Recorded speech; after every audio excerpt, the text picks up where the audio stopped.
Hi, I'm Tom. I'm Matty. And I'm Lewis. This is the Wigan Way, Wigan's favourite rugby league podcast.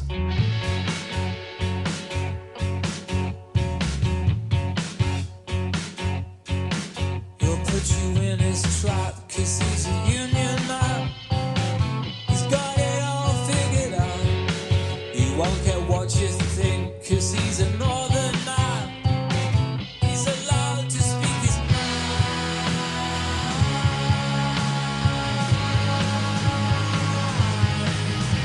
His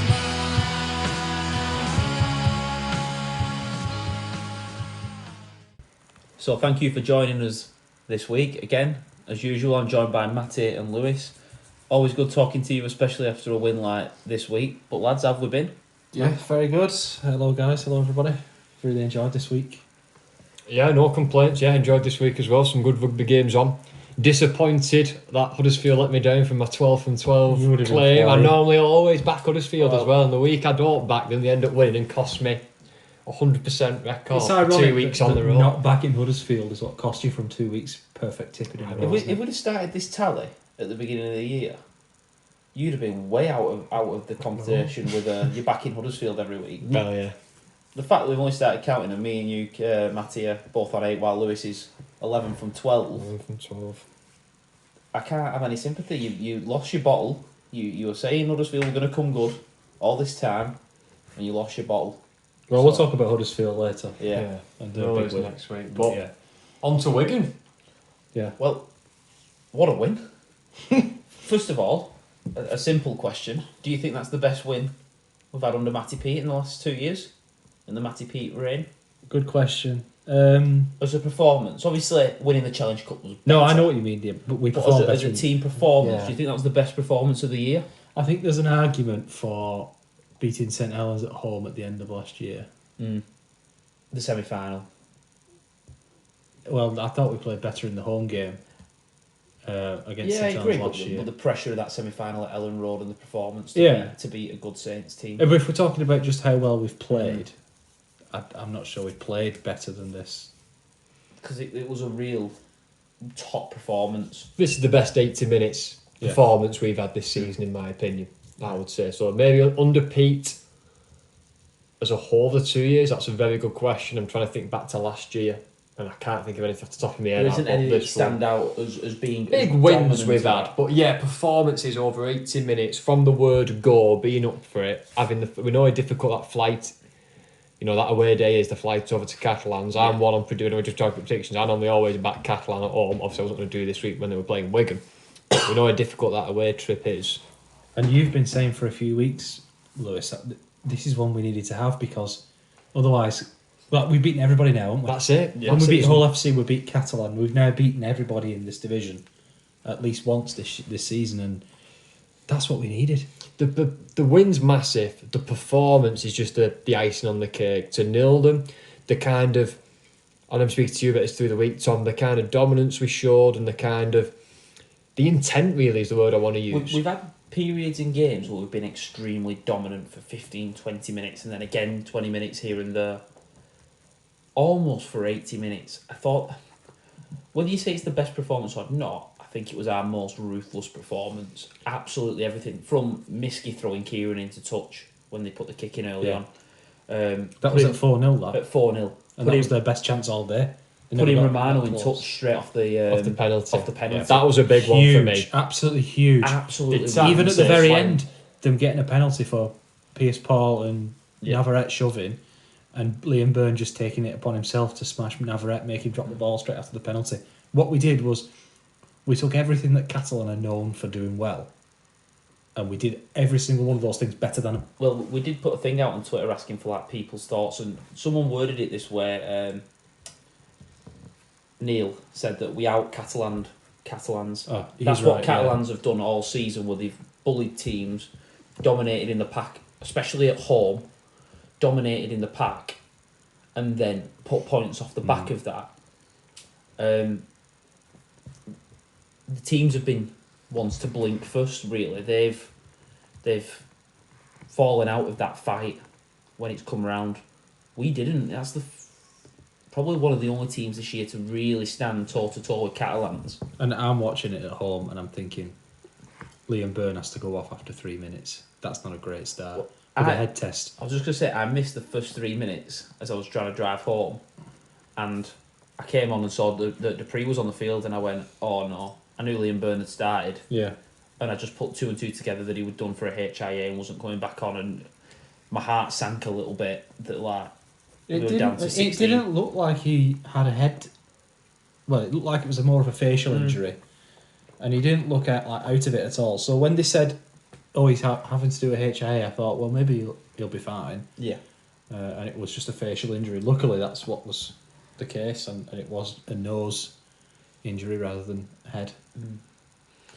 It was, like we said, the near perfect performance. Some of the words that fans have used, ruthless and the complete performance.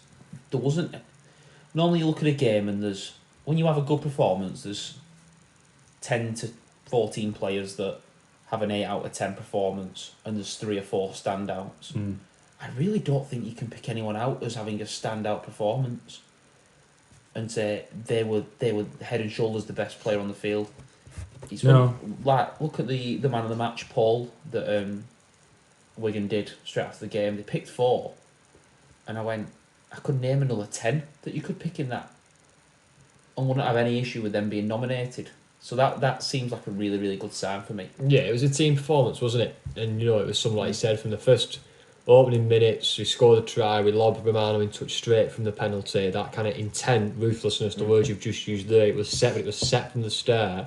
And like Matty just said then, Byrne puts the shot on late on the game for him to drop the ball. That intent and ruthlessness was carried out over 80 minutes. Yeah. And it is a lot to ask for that every single week in, week out, but it was a big game. We needed a performance, we needed the win, in my opinion. I've been saying for a couple of weeks how important this game was, and I'm glad we got the 80-minute performance when it came about.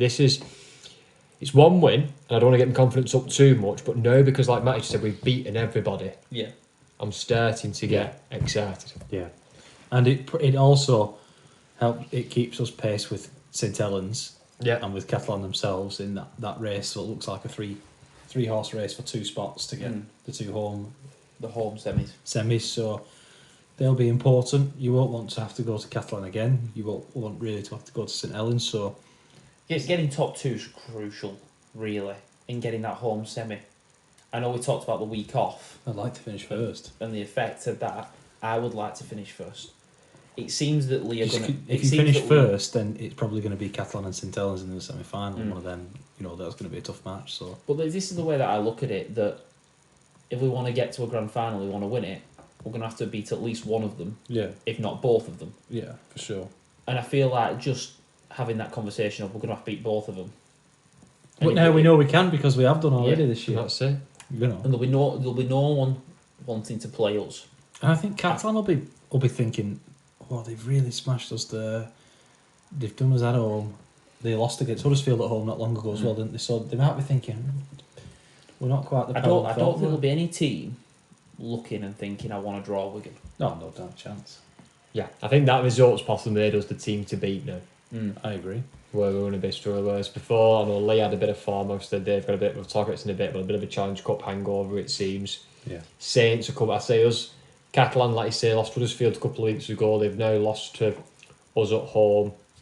So people might be asking if they're going to slip up again, up until the playoffs, until the season ends. But I think, us and Saints haven't lost for quite a while. So if we say the top 4 set with Lee in it, I think each one of them top 4. Well, I think Lee are probably set in 4th now. Yeah. So you're probably going to say Lee aren't going to go up or down from 4th. So there's a 3, a 1, and then a whole bunch, isn't there? But assuming as places go, 3 and 4 should get through their games, because that's what the league would suggest. You'd be looking and wanting a Lee probably in a semi-final if we were to get to that position of strength and not after a week off. It's hard to predict though, because last year 5th and 6th got through, didn't they? Yeah, so and anything could happen. But it's hard to say. His game finished 34-0, 22 at half time. A hat-trick for Abasmiski again. Yeah. Why does it feel like as soon as he gets one, you know he's going to get another in the game? I don't know. I can't remember last time he just got one try. He always gets bunches, doesn't he? Yeah. But try for Jake Wardle, Bevan French, Toby King, and Harry Smith kicking 5 from 7 goals. Obviously, he missed the penalty, Because he had a go at the penalty. which we're going to talk about in about 2 minutes' time. But the first try, Abbas Miski in the corner. One thing that I've thought over the last few weeks, and I've sort of not said it because I've been happy with Harry Smith's kicking game, but I like when Bevan puts in a little kicking behind early on in the game and just shows his hand a little bit that I have got a kicking game, and if you rush up on me and you try and cheat a game, I can just put in a kicking behind for King, Pierce Paul, Miski to challenge. I just think it keeps defences a bit more honest with What him. a kick in for himself.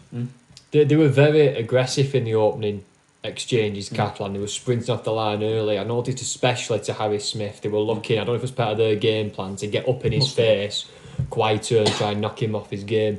This time ended up going to the second receiver in French. They've had that aggressive line charging up, and like you said, they're talking about keeping defences honest, and the best way to solve that, if you like, an on-rushing defence is a little kick in behind just for slow them down and make them a bit worried that if you do sprint up, we can put a little kick in behind. And it's good to see, because you don't want all of your kicks just go. Although Smith is probably he is the better kicker of the ball, but obviously having that second half back who can also just say, actually, I can do a bit of kicking as well, put a little dink in behind and ask some questions. It's always a good thing to have in your locker. No, you're 100% right there. Obviously, Yeah. King and Miski do really well to get the ball grounded, but I just think that kick, when we talk about the Bevan French try in a little bit, you see it from Tyrone May how he sits off and he can't fly up because we're 3-on-3, and he knows if he flies up, we can beat him with a kick, repeat set. It just puts so much doubt in your head and makes you be on it. Makes you be more honest in defence. I think he's growing into the role, isn't he, French? He said last week that it's been difficult for him, and he's really enjoyed that challenge of moving into an unfamiliar role. Not one he's played. He didn't play it in the NRL at all. I mean, Field was more of a halfback in the NRL than French ever was, but he really seems to be relishing it. Like in this game, he was carrying the ball like a halfback. Yeah. But he was also, like when he scored his try, carrying the ball like a fullback. Yeah. And if you can pick the right time to do both, and you've got a guy who can do both. He's an intelligent rugby player. Yeah. He knows when to put the kick in, he knows when to put the pass in, he knows when to keep it and go himself. He knows when to be a fullback and he knows when to be a halfback. And that's brilliant. The way he played this game was the perfect foil to Harry Smith in the halves. Yeah. And he's got Tommy Lulubai in the coaching box, hasn't he? Do you know, honestly, there's no one that, you know, if you want. So if you're unfamiliar at halfback and you're going to need that guidance and coaching, having a player like Tommy, who's won a World Cup with New Zealand, he's got very good guidance up there. And very much indeed. So, but our next try come from a real attacking kick. Again, Harry Smith just dropping it 2-3 metres away from the line, so you can't catch it in goal and get a 20 metre restart. This was King's try, right? For Toby King's try. So this was one of a number of occasions where King and Miski switched, and King drifted out wide, and Miski ran sort of more infield. Whether that's because Miski's excellent in the air, I don't know. Maybe it's just to keep the defence guessing. I don't know, but it worked, didn't it? Miski got up really quite high for that ball. Very high. Again, competing alongside Pierce Paul, who's always going to be a threat on them kicks. Yeah. But the communication was absolutely brilliant.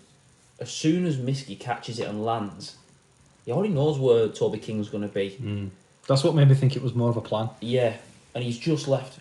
On that, with Miski coming on the inside, I've seen it over the last few weeks. A lot of our longer kicks, when Harry Smith kicks long on the left-hand side, and you saw it 3 or 4 times in this game. Miski's almost in midfield. Miski's coming on the probably under the sticks line, isn't it? Like if you remember when last, the bombs go up. If you think back to last week, the very first set Hull FC had, they threw that ridiculous ball over the top that went dead in goal. Yeah. And we sort of talked about it being trying to cheat the system or trying to gain an advantage without getting in the arm wrestle, whatever. Having watched that back, there's a reason they do it. The reason is because that was play one after a kick, and Miski had charged from the right wing to left side of the field to affect the tackle on the return man. so he was out of position. He sprints back to his position, but I think Hull threw that ball thinking, well, that's Miski, he's the right winger. We've got to ask him a question. That means there's no right winger there. Let's make him either make a difficult tackle running backwards or hit through the gap. But I really like that, because even when he doesn't get involved in the tackle, he almost gets ahead of the defensive line and stops you coming out from that corner. When Smith puts them kicks up, it's to pin you in that corner so you can self and defend. He's actually stopping any passes infield. We've talked about it before, haven't we? That 5-and-5 kick, dropping it right just where you want the other team to start their set. And it's little things that if he didn't do, no one would be sat here saying, Abbas, why are you not coming in field 50 yards and sprinting? But it's them little 1%ers that can give you a real advantage. Now the next try was Bevan French's, if I'm right in the order. And this is where you talk about him playing as a full-back. Yeah. He gets the ball as second receiver and just drifts across the line. He gets on the outside shoulder of Tyrone May, who can't put that kick pressure on because he'd been beat 2 times before. He's got King and Miski outside. King and Smith outside him, who are dealing with Kieran and Tom Johnston. So they can't come in and help him on Bevan French. 3-on-3. So basically it's isolation, isn't it? Yeah. French on the half-back. And as soon as he gets on the outside shoulder of May's then shirt grabbing. Kieran realises he has to come and help, but he's too late. He can't get there. And he does what he does, Bevan French, getting over the line. Obviously, he falls over a little bit and falls under Tompkins' tackle.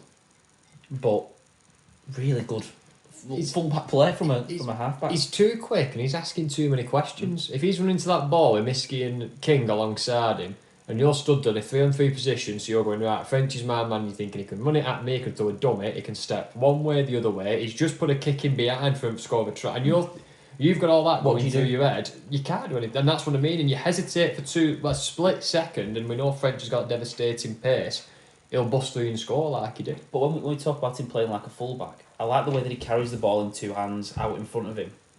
So that That's the half-back in. So that if Kieran jumps and tries to help May out with French, if Johnston stays on Miski, he can put King through, or he can miss King out and hit Miski. You can make a decision then as a half-back. It's like, whatever you do, it's wrong. And it puts defenders in that position where they can't do anything right. Now, French, the half-back, and again, for the second Miski try, sorry, I lost my train of thought then. Well, for the second Miski try, French, it was both Bevan French's in one play. Yeah. It was Bevan French, the fullback, to get through the gap as second receiver on the arcing run, and then it was French, the halfback, to hold it in 2 hands and put Miski through. But what I really liked beforehand, if you go back to just before that play, I think it's Farrell that takes the tackle. I might be wrong about who it is that gets tackled. It might have been Morgan Smithies or someone like that. But you just see on the camera that he's shouting to King and he's putting on a play. As the play unfolds, Miski almost drops behind Toby King and they're running behind each other. King slides out, pulls Kieran away from the ball, and it opens up a gap for Miski to come back in on the inside. It's genius. And that's where you can see that that's clearly a partnership, that right-hand side of French, Pierce Paul, King, Miski. It's a planned move, isn't it? That they've planned something there, and they've realised that we can pull these defenders each way, whichever way we want, really. Yeah. Because Kieran's just following his man. Yeah. May's just following his man. But that... None of them have done anything in this wrong. situation, they've done the wrong thing, you know. Yeah. When actually you would normally do that. You'd normally say that's It right. was almost shades of what Catalan did to us at Magic. When they noticed there was a kind of jink in our defensive line with Field defending at 6, they targeted it a lot of times, put didn't that they? And way went on, through didn't there. And it was like, as soon as we noticed we was asking questions this right-hand side, our right-hand side, Catalan's left side, that they couldn't answer, we did the same and we targeted that, and it showed with Miski getting an hat-trick and King getting one. I don't know if it's so much... Like I might be reading too much into that, but I think I said to you, Tom, while the game was on, that it was the right edge, Wigan's right edge defensively got peppered by Catalan's left edge, Johnston, Kieran, May, and Matt Whitley in that Magic game, and it was the Wigan's right edge defence that got so much stick. And you mentioned, Lewis, something John Wilkin had said about how it wasn't really their fault, it was inside pressure that was compounding mistakes. Do you read into anything that all our play seemed to go down the right edge this game, or do you think that was just we spotted a weakness and we exploited it? I think, obviously, you've got a partnership of Smith and French in the house. French is the more creative, the one that can make something from nothing. Where I see Smith as more of an organiser. Yeah. And I was going to comment on his kicking game here. Harry Smith put us in the right place 99% of the time. When we were kicking long, he pinned Tom Davis back in that corner, who's an excellent meter maker. Yeah. For Tom Davis, so that he couldn't get out. They pinned him and worked really hard and kept the game flowing. But he also organises into a place that just give French, just give Field, and that right hand side enough space to create damage without it being too obvious. Because he still sat in that left hand pocket, and a couple of times we went left, and he'd either hit Wardle or hit Farrell on a short ball and keep him honest on that left hand side. But it felt like all the time we were just creating room. Yeah, it was like shot for shot. It was like Farrell and Smithies. They were making runs down the left hand side to open up the right. Yeah. And I don't know if that was always the plan, or it was just like what we saw in the game. But it felt like this was Wigan's right edge of King and Miskey, who were criticised heavily, making up for it. I think it's probably a bit of both. I think they probably want to make up for it, make a statement. They had something to prove, that right-hand side. But I think also, once the kind of kick went in from French for Miskey's first try, then French manages to throw a dummy and run and score himself. They've probably noticed. French has probably said to his teammates, look, if we play quick, like say in the middle, get the ball in my hands, because I can cut this right-hand defence open, whether it's with kicks, runs, passes, whatever it is, I can cut it open. So it was probably, once they realised they had a strength in there and they knew as they could cut them open, it was right, well, let's just keep doing it, let's pepper that side, and it came with success. But we attacked so well though, it actually led to a complete change from the Catalans' spine really. They brought on Morg, who went to obviously the full back position, and Tompkins came to replace May as the third man in on the left hand side, Wigan's attacking right, and Tyrone May went into the right centre where they took off Romano, which I thought was harsh. I know he got through in touch early. Yeah, it wasn't his fault though. It wasn't his fault, but I don't think he tried to come inside either. No. That felt tough. I don't know whether that was a planned move because they were carrying Morg on the bench. Morg coming on would have been a planned move. Tompkins to the house would have been a planned move. I don't know. You'd imagine that Tyrone May staying on the field was the plan all along. Yeah. I just don't know how they got to taking Romano off. But again, in the second half, we start off with that field position just to the left-hand side. Smith takes the ball at first receiver. And you rang me up pretty much straight away, Lewis, when you saw it, about, one, how good Harry Smith was to see Tompkins flying up on the pressure on French. And we just used him as a dummy, almost dummy runner, cut him out to Field. And Field 3-on-2 picks the right pass to get to Abbas Miski on the wing. It's a delicious try, this. Oh, it's so good. It's people look at it and say, it's the if we exclude O'Neill passing it from 9, it's only 2 passes. But that is such a the skill involved at this play. Now, obviously, O'Neill gives it to Harry Smith, sees that the defender has jumped up.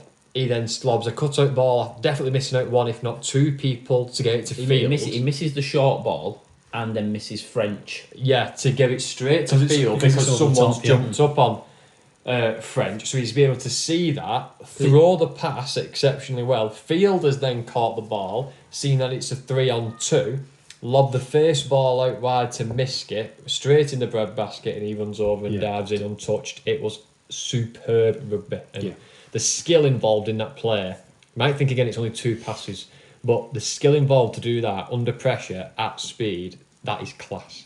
But imagine what's going through your head as Sam. So he's not unused to playing 6, he's played 6 a lot. But you've been moved onto a left side defence. that's been peppered in the first half by Bevan French.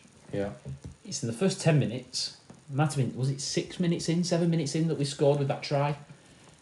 And you can see the play setting up to French. You can see they've got an overlap with Field coming round, and you're thinking, I've got to make a statement here that you can't just skip round me. I'm going to keep putting pressure on you. And he flies out, and the ball doesn't even hit him. You only have to think what the coaches would have been saying to him about putting some pressure on French, who's, apart from the first try, had no pressure put on him. No. He's been free to make whatever choices.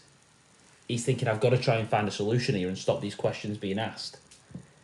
A John Wilkin or a John Wells on Sky will probably analyse that and say that is Tompkins being too aggressive. He's sprinting out the line and that's what's caused the issues, which I agree with, but I think that also discredits how good Harry Smith was.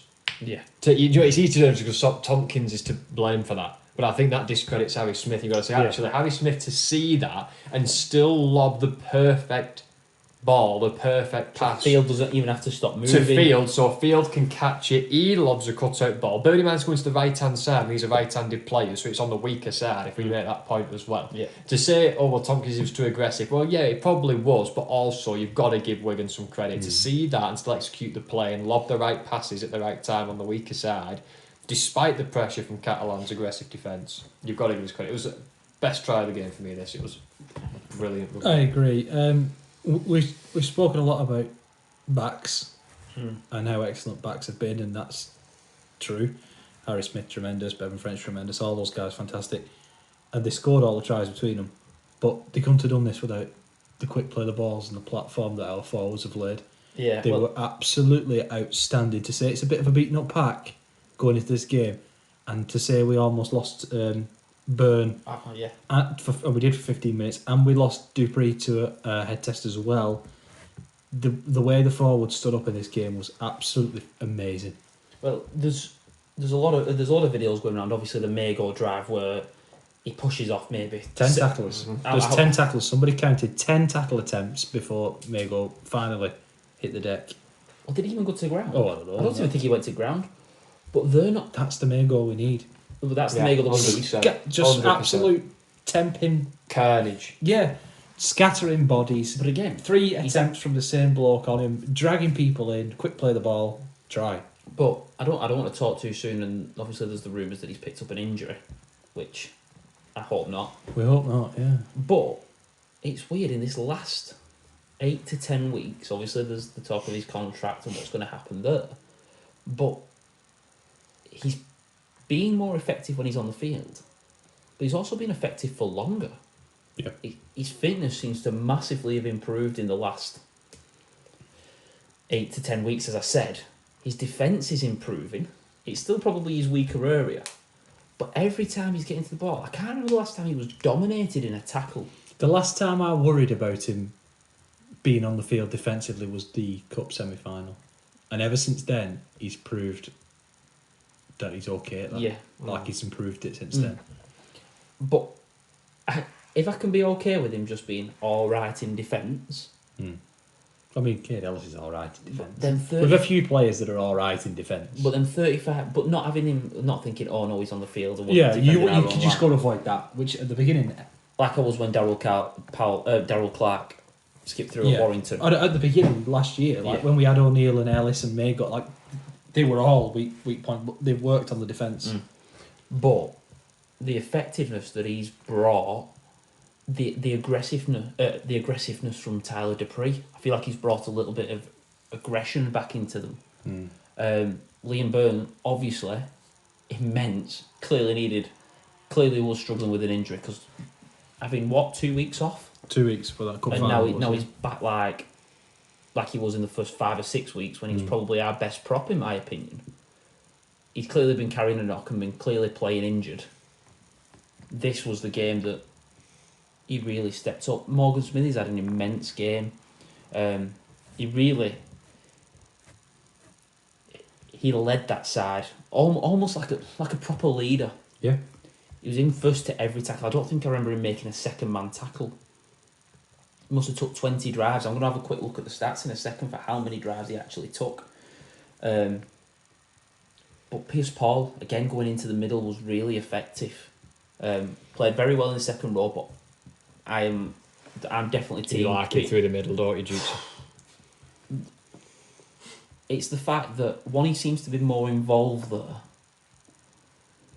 but it's like he gets picked up when he's in there, and someone picks a fight with him, and he's fighting with a bit bigger bodies, and he seems like he likes that fight and that aggression. And I don't know whether it's just perspective, but when he plays in the middle, he seems to just run that ball in 10% more.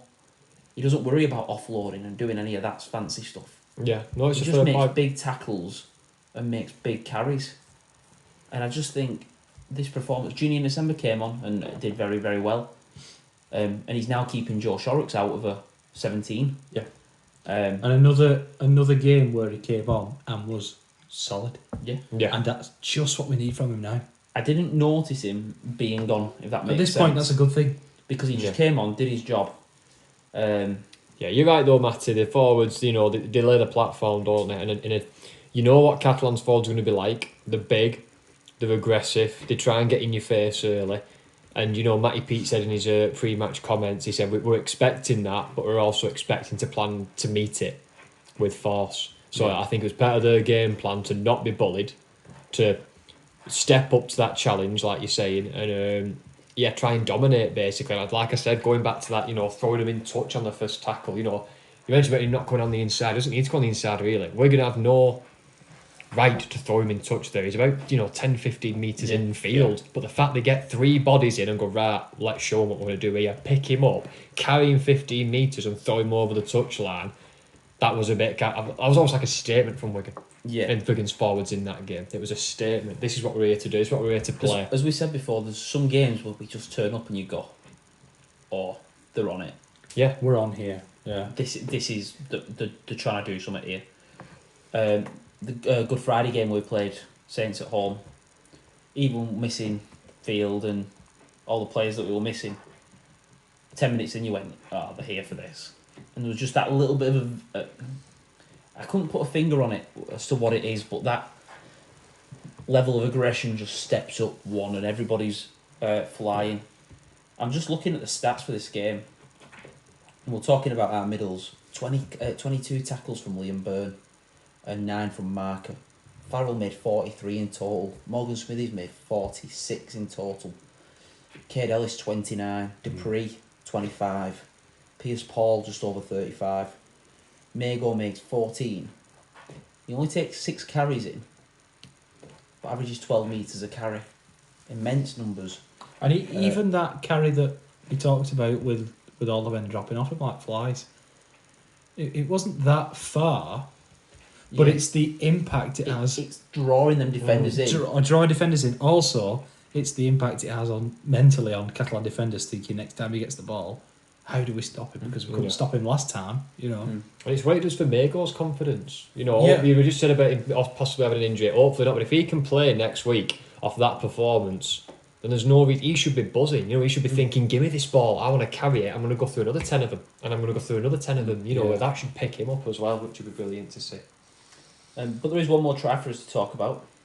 Jake Wardle's try right at the very end. Jake's try, yeah. First time we really attacked with any pace on the left-hand side, and Harry Smith attempts to cut out ball.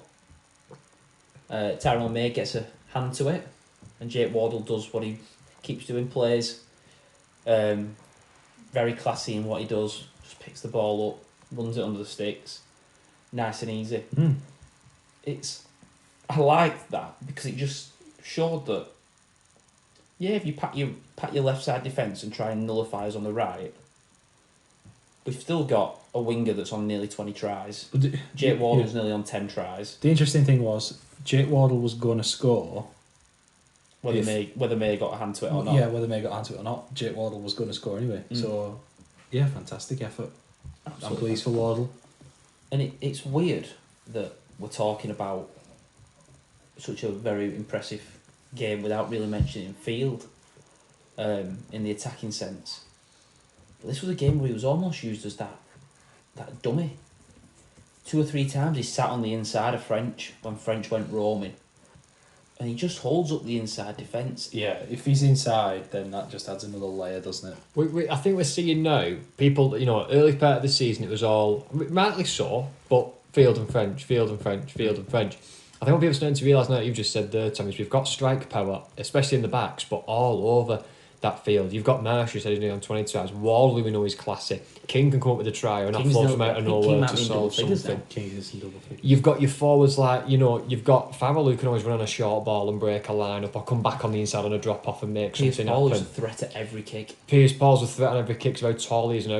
His aggressive runs when he's in the middle. So what we're seeing is actually, Field and French are two very talented players. We know that. But if you focus on them too much, you've got Misty scoring that trick on the right-hand side. Exactly. So we've got strike all over the field, which is what you want. And we want all these players playing together and well together. And they did this game. I look at it and I just think if you're Catalans, if you're Saints, Lee, anyone who's fighting for that top 6, that's just woke you up a little bit. And just gone, they've got to do a level that we've not been to this season. Perhaps. And 3 or 4 games from the playoffs has just put some people, I don't want to say panicking, because I don't think any team would be panicking. No, it'll put them on notice though. But it just goes, all right, can we go that next level now? If you're Catalans, you've got to be asking yourself, can we match that? It's a statement, isn't it? Yeah. It's a statement. Going into the playoffs, it's a statement of, Asia League leaders, they absolutely, wiped the floor with us at Magic Weekend, but we've just been to the hardest away trip in the league. Weather. Well, and we've just done that to them in their own backyard. back. Ridiculous as we thought at first, was it? In their own backyard. So it's a statement, and that's what you want, especially when we're into now, end of the season, going into the playoffs. We need to be playing our best rugby now. We need to peak at the right time. Yeah. And hopefully now we can continue this going into the last remaining games of the season, because we've still got a couple of tricky games coming up. We've got some really tricky, especially the away games. Really tricky. Yeah, definitely. It's just about finishing this season in the right form. Just having then some breaking news that Cade Ellis has had his ban overturned. Yeah, well, we were going to talk at the end about we haven't got any props left, but we've got one more than we thought we would have. Yes, yeah. That's so a boost. We will talk about that later, but yeah, that's a big boost for us to have Cade Ellis. I mean, that was an unfair ban. It looked an unfair ban. I still don't know what he was banned for. It was for a crusher tackle, but I watched the entire game back today and I still didn't see it. They did him for a crusher tackle, but I don't think he could have done anything. I think the defender backed into him and he was just unlucky. So he was just trying to put him to the ground. Yeah. But that's obviously a boost for us to give us a little bit more options down the middle. Yeah. Right. That wraps up Wigan vs Catalan. Great win. Yeah. Big win. And really, I don't know why, I feel like it's took my excitement level just to that next little bit. We're coming to the business end, aren't we? There's 4 games left, 2 home, 2 away. It's just coming right to the business end of the season now. Everything's just jumped up a little bit after that performance. It's like, all right, now it's game time, innit? I've just nilled the league leaders. Exactly. In their own backyard. This is big. It was a massive win. So we're right to get excited. But we go again next week, which we'll talk about in a bit. Yeah. Right. Thank you for listening. We'll be back to have a look at the rest of the Super.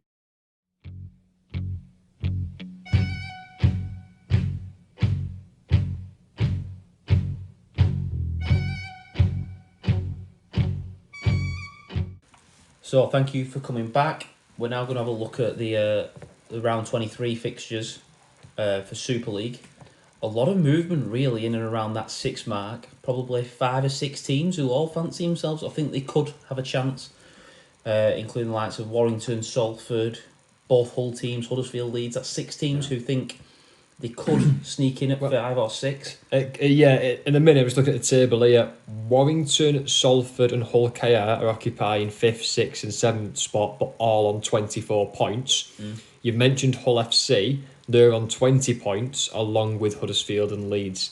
So there's 4 points in it, essentially, with 3 teams on 24, 3 teams on 20, all fighting for that 5th and 6th spot. Lee are currently sitting in 4th with 28, so the 5th and 6th spot is still open, and it's going to be an interesting race going into building up to the playoff to see actually who's going to claim those 2 spots. And like we say, in the next couple of weeks, there's a lot of games that could affect that. Huddersfield play Hull KR. Salford play Wire in the next couple of weeks. I wouldn't play like to Huddersfield. guess who's going to finish 5th and 6th now. I wouldn't like to. Go on then, before we start looking at it. Go We in. keep saying it every week, don't we? But what a year this year's been for Super League. Yeah. It's we've had the relegation fight between Wakefield and There's Cass. still We've had 3 teams fighting for top spot. We've had 3 teams, still fighting here for top spot. We've had the success story of Lee.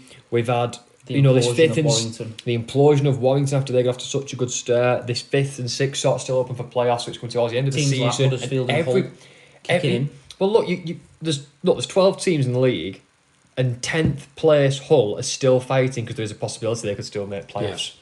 Like, what a And the season. bottom 2 are still fighting because There's only that the could bottom change. 2 who can't get in the playoffs when they're fighting for relegation. So literally, we say this every week, but everybody's got something to fight for still, and it's making this season so good, I think. So go on. I'm gonna actually ask you this, without knowing every single fixture and every single combination of results. Assuming League keep the top 4 place, because I think they've got a 4-point. Yeah, they're on Fine. 28 and 4th, so they're I'm guessing that the top They're 4's guaranteed going to get top 6. Yeah, they're guaranteed. The first 4 teams, Catalan, Wigan, Saints, and Lee, are going to be in the top 6. Which of them 6? Warrington, Salford, Hull KR, Leeds, Huddersfield, Hull. Do you think make it? I'll go first. I think Warrington will make it. They've had a bit of an improvement in the last couple of weeks, and I think that'll be enough to see them scrape in, especially considering they've got to play Cass. I think they've got to play Wakefield as well. The big game for them, obviously, is Saints at home, but they'll be looking to make a change there. I think them alongside Salford. Salford. I had to change my... Big pause.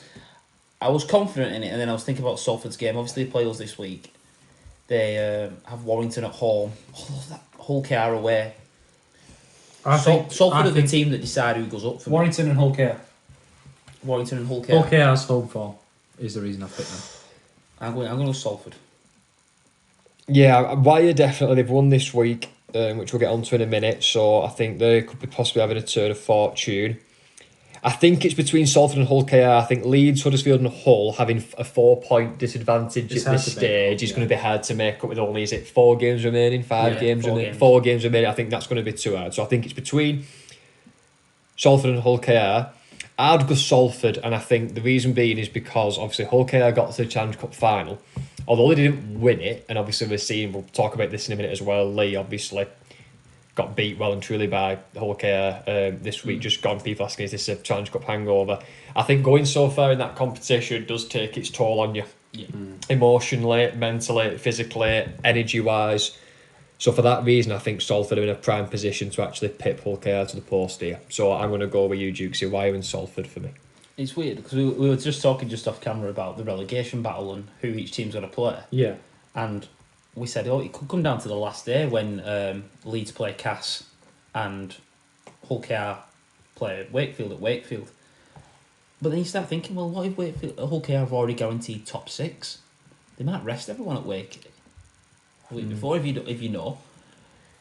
I think this Leeds might have nothing to play for. They might be out at the top It's 6 hard when you race. start getting into guessing what people are going to do, when people are going to rest players, who's going to be safe.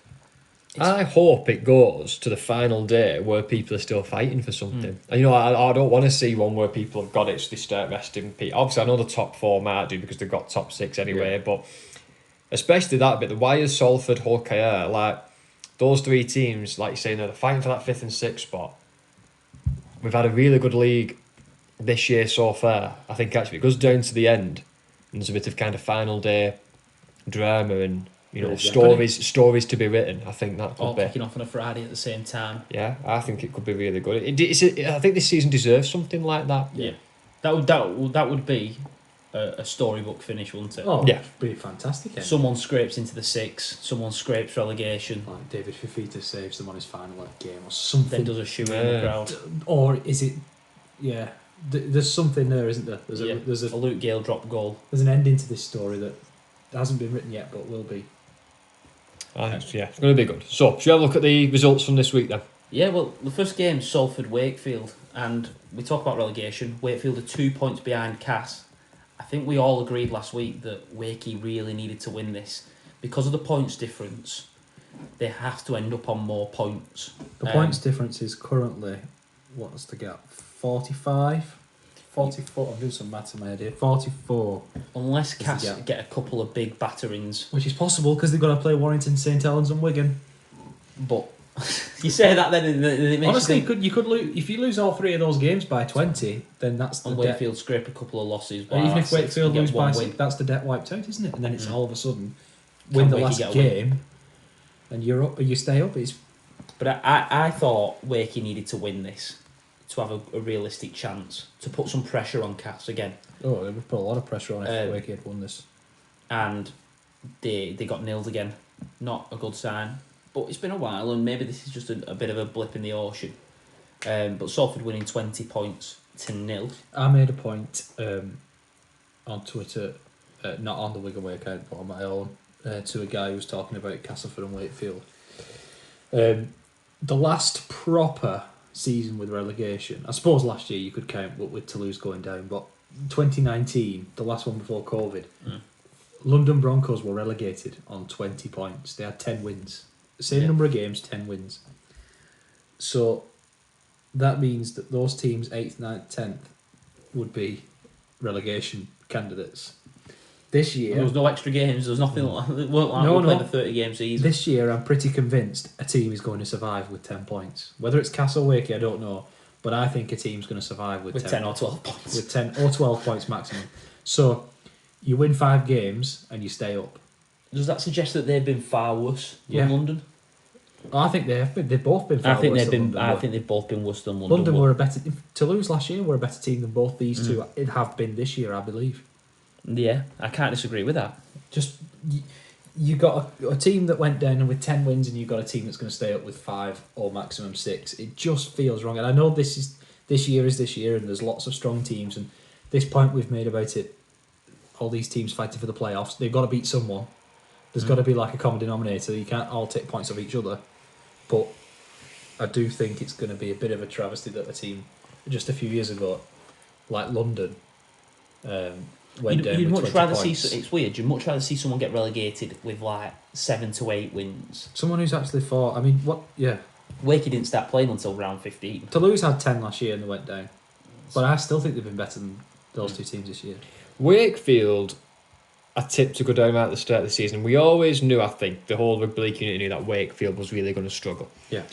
I think Cass have been really disappointing this Even season if Cass, for me. if Cass stay up, who do you think this is the worst season for? With 10 points. Well, it's a worse season for the team that gets relegated. But what I mean is no. I don't know anyone who backed Wakey to stay up. Everyone I spoke to backed Lee to stay up, and not be to be a yo-yo team. Oh, right, yeah.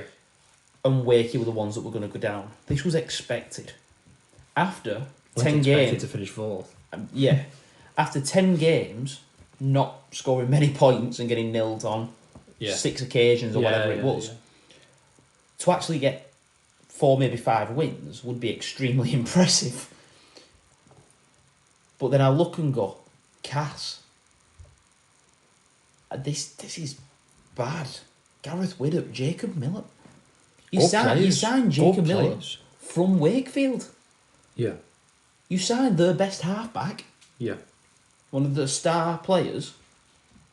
You've got Paul McShane, a Man of Steel winning 9, and you're scraping through. You've sacked 2 coaches Out of the 3 that have been sacked in the whole comp, comp this year. and one of them was an ex-Cass manager anyway. Yeah. Sorry, Castleford. But I would love to know what Cass fans wanted from this season, because this was the second year of I forgot his name. Who was their coach at the start? Bradford. Yeah. This was the second year of his rebuild. Things were supposed to get a little bit better. They spent a bit of money.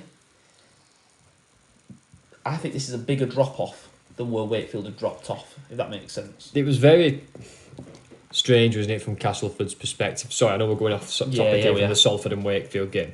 But obviously, like you said, they signed good players. Lee Radford was in for his second season. The Cass fans would have been happy, going into this season in terms of what their probably goals were and what they're expecting from their team. They had the problems at the start of the season when the video of Joe Westerman got leaked. I think we said it in our first ever episode. Yeah. That we went to Cass in round 6. We did. No, round 3. Was it round 3? Sorry, yeah, so early on. About him 60 odd. No, was it it was- not that one, sorry. 36-0. but we were walking off and people were going. We beat Oh, Wakey and Wakefield Cass was back to back 96-0. Yeah, it was 60 against Wakefield, But, wasn't it? Not but we Cass, were sorry. walking off Even from 60, I think. we were walking off from the Mender halls, and fans of cast fans literally in front of us saying, "We're going to go down." Yeah. That's as bad as we've ever seen. Yeah, and at that point we weren't actually sure they would be relegation candidates. We were thinking it would be between Wakey and probably Lee. Or Yeah. Actually, at that point, most people didn't think Wakey would have a rival. Yeah. So, I think the fall off from Cassie's bigger than the fall off from Wakefield. I just think Wakefield started from a weaker point. if that Well, makes they were sense. battling relegation last year, Yeah. weren't they? You think last year it was Wakefield and Warrington, Yeah. and then they were fighting with. I Toulouse. forgot Warrington were there. Oh no, what a pity. They ended up pulling away from Toulouse at the end, but it was a fight for a while, wasn't it? There was a sly dig there at Warrington Dukesy. Love it. Nah, just ignored it. Yeah, so there's really not much to say. I don't think. Salford, a professional win for Salford, 20 points to 0 at home. Wakefield were disappointed they'd been nilled. Probably not the performance they were looking for. Even think if the this was result just- hadn't gone their way, but they could have had a good performance to build off. I think this was a professional They've not game failed. from Salford. Yeah, It's a game professional that you job. Yeah. It's weird. Salford are fighting for the top 6, and you're looking at your games in the next 3 or 4 weeks. It's very easy to take your eye off the ball here and slip. So I think 20-0, really professional response. Yeah, they've Yeah. done well there. And Do your job. Get your win. Again, from very two fans, clever. Get They your won 2 points. 6-0. They then take a goal to get to 8-0. And you're going, can Wakey get 2 tries away from home? Yeah. I think that just very clever little things like that, a very professional response from a team that are clearly a top 6 candidate, really. So then switching gears, we went to Cass, who we've just been talking about. They were at home to St Helens. Yes. Beat 34 points 2-4. 34 points to 4. It was 30 points to 0 at half time. I think it's fair to say that Saints really took the foot off it in the second half. Well, who can blame them? I think they've earned the right to take the foot off. Exactly. You don't need to beat them by that much. Try for Percival, Makinson, Benison. It was good to see back on the wing. I'm really a fan of him. Joe Batchelor, Lomax and Makinson got a second. Like we say, a really professional win. Yeah, they must have found this easy though. It's a game you'd expect St Helens to win and to win comfortably. Not taking anything away from them because they had to do it still, but I think that's the thing, isn't it? Sometimes you can, They've like I done said, the you job. can look ahead. Saints are fighting for that, and they can be looking at the next couple of games, saying, "Well, we've got Wakey, but then it's Lee, Warrington, Hull. We've got to be firing for them." And you can sort of jump ahead too much. So again, a professional win for me. Just get the job done. 2 points, get home. They've got minutes in legs of Delaney again, who's getting better with every game that he plays. Moses Mbai plays another game. Big raps on Delaney from the Saints fans. Yeah, Saints fans loving him, saying he's done a really good job since the injuries to Walmsley and Percy. But again, I just think more minutes in that bench when I look at it. Dan Norman, Sam Royal, Lewis Baxter and Mbai. They've not got the most experience. Mbai has obviously come over from Australia and now finding his role in that Saints side. I think He's very experienced, but they'll be happy to not get in some the minutes in competition. his legs. And But another game they'll playing just with be his team. pleased to have got this one done and just to have won it. Yeah, like you said, get your 2 points, get back home. To be fair as well, winning without Matty Lees, who obviously got a 2-game ban. Yeah. I don't think they've picked any more bans up this week. I didn't see any. A lot of people got fines, not banned. So So they've got through another game there, and it just means that they can wait to get a few players back, like Hurrell, Popawati. Coming in for those Hurl's, big games. Hurl's back in training. I heard so. Potentially one to come back. Might be worth leaving him another week. Obviously playing Wakefield at home. Okay, third game from that Friday night was a bit of a shock, really. I think I backed Lee, didn't I?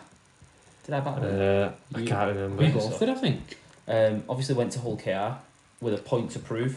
I might add, KR obviously after the loss in the final 2 weeks prior.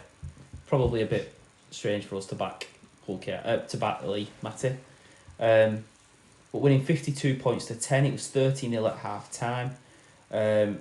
The tries were spread around. Sean Kenny Dowell, Elliot Minicella, Mikey Lewis. I think he got a hat trick. He did.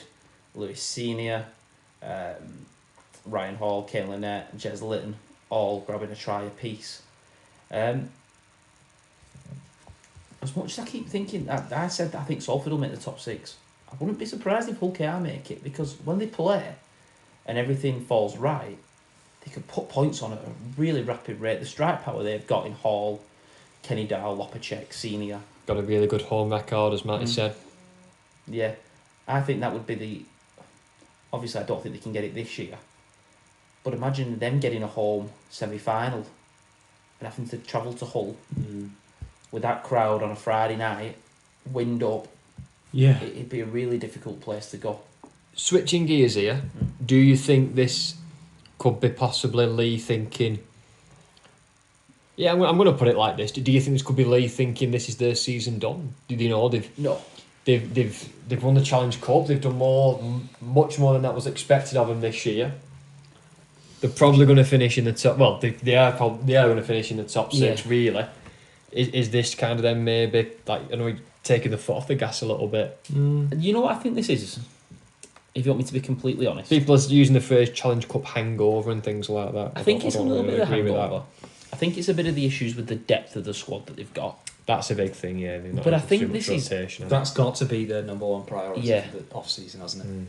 Bringing in 4 or 5. Just guys that will fill in. Yeah, and Yeah. you can rotate around. They've got really lucky with injuries, not to be out missing anyone for long, extended periods of time. But I think this is obviously going to Catalans last week. Losing to Catalans at home is no mean feat. Anyone can lose to Catalans. Right, yeah.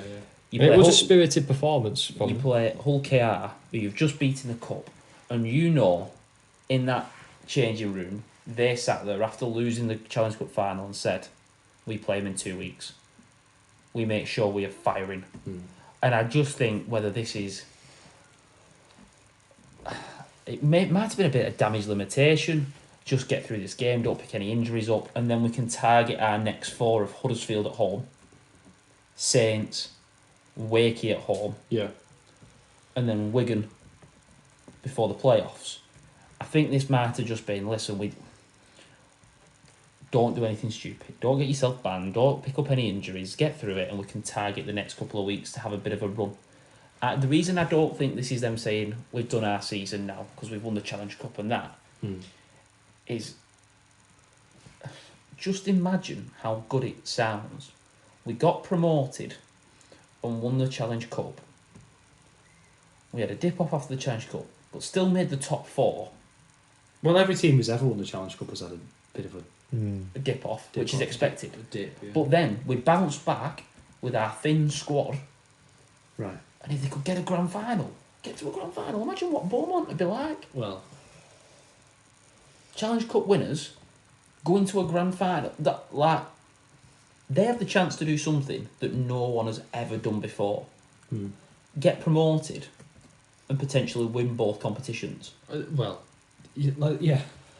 Just think how mental that is. Yeah.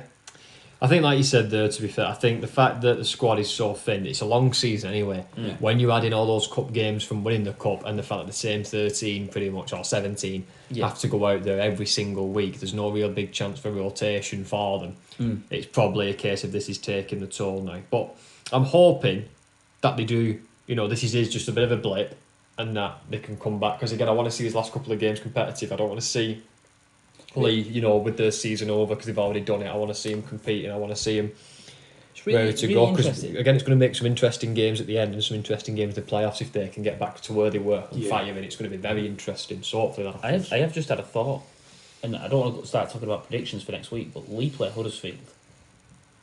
Lee need a massive 20 minutes to start that game. Because Huddersfield need at least 3, if not 4 wins.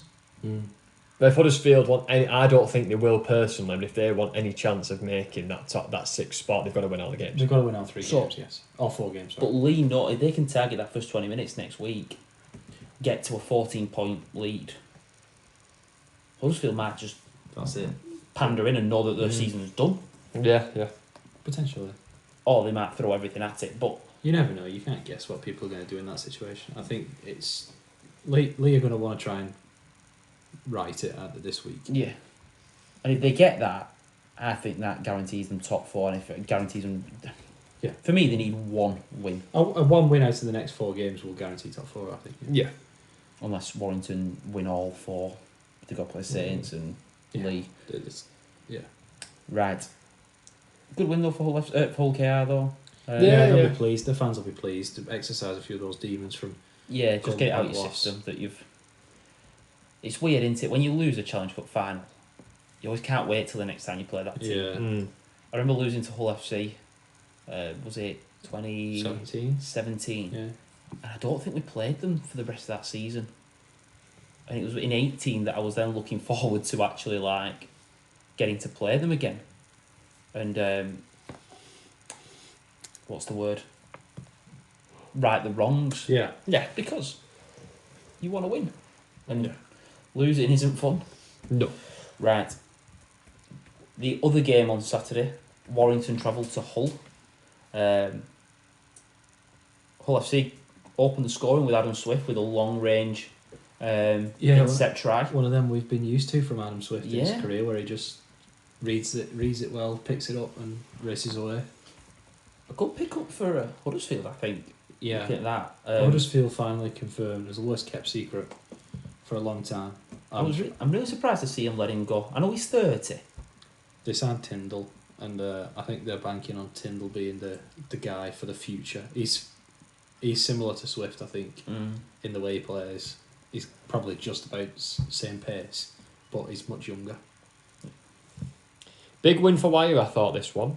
Going to LFC, and obviously I'm quite happy for, is it Gary Chambers, his name? Yeah, The guy. Gary Chambers. He talks quite, when I've heard him, he's got arguably the most difficult job at the minute. Yeah. Coming after He's saying the Farrell. right things for me. That's it, he speaks really well, his players are all on the low, he's got to come in and try some way how to pick them up, and he does, he says the right things, he talks really well, he seems really like a genuine guy, so I'm quite glad he's managed to come and get a win here. I think for Warrington it was a massive win, considering they went 4-0 down. Yeah. They put a play on, ball hits the ground and Swift goes length of the field, and suddenly you can be going, Not oh again. no. Not again, Yeah. Oh no, we played the better side and we're losing. And that one mistake can avalanche and just go on a roll then. It looked like the Warrington players kind of, some of them were playing with a bit more confidence, and I won't say back up to the best, but improving. Matt Duffy had a good game for them. Yeah, he's in fantastic. attack. George Williams, one of the tries, lobs a fantastic ball to Matty Ashton on the wing for going for a try. And which backing obviously up- we want backing to up see. Duffy. Backing up to score. Duffy for Duffy got the assist, and obviously we want to see that from George Williams having gone captain. So. Yeah, hopefully this continues for him. I think they've done enough, and I think they will keep the place in the top 6 again before I think they'll end up getting that 5th spot. I always think though, any team with George in, he's unbelievable, George. Any team with him in could win. George taught well. I think I mentioned this last week when Sky Sports grabbed him after. I can't remember who they played now. Last week. Was it Catalans? They had a narrow loss to Leeds. Yes. Was it Leeds? They 24-22, yeah. They grabbed him after the game, brought him over, and his head was down, and he spoke really honestly. Said that they had a soft underbelly. Said that they were disappointed, that the morale was low, but they were working hard to try and correct it. And it's a bit one of those you want to see. He's a star player in the Super League, George Williams, and you tune into Warrington games to see him do some magical stuff. So you want to see him playing with a smile on his face. You want to see him with confidence and enjoying his rugby. So Absolutely. hopefully he can get back to that. Want to make it again an interesting end to the season, but obviously we want him in his top form for that Tonga series coming up as well. So, talking about the Tonga series, you've seen Paul Wellens has been announced as the assistant for Tonga. So he's staying on as assistant. Yeah, he's carrying on working with Wolf for Tonga. Oh, Wellens is assistant coach for Tonga. Tonga. Mm. So Oh, he's I've not gone seen from that. England assistant to Tonga assistant. Yep. That's so unusual for a guy with a full-time head coaching job in the Super League. I remember Wolf helped out Wellens during the Well, I know World Cup that, Challenge, but didn't that's in the different. World Club Challenge. He's worked under Wolf for the last 3 years. Maybe just a dabble of a different setup and what it's like. Well, it might be valuable experience for Wellens. Yeah, I hadn't thought about it like that. I don't.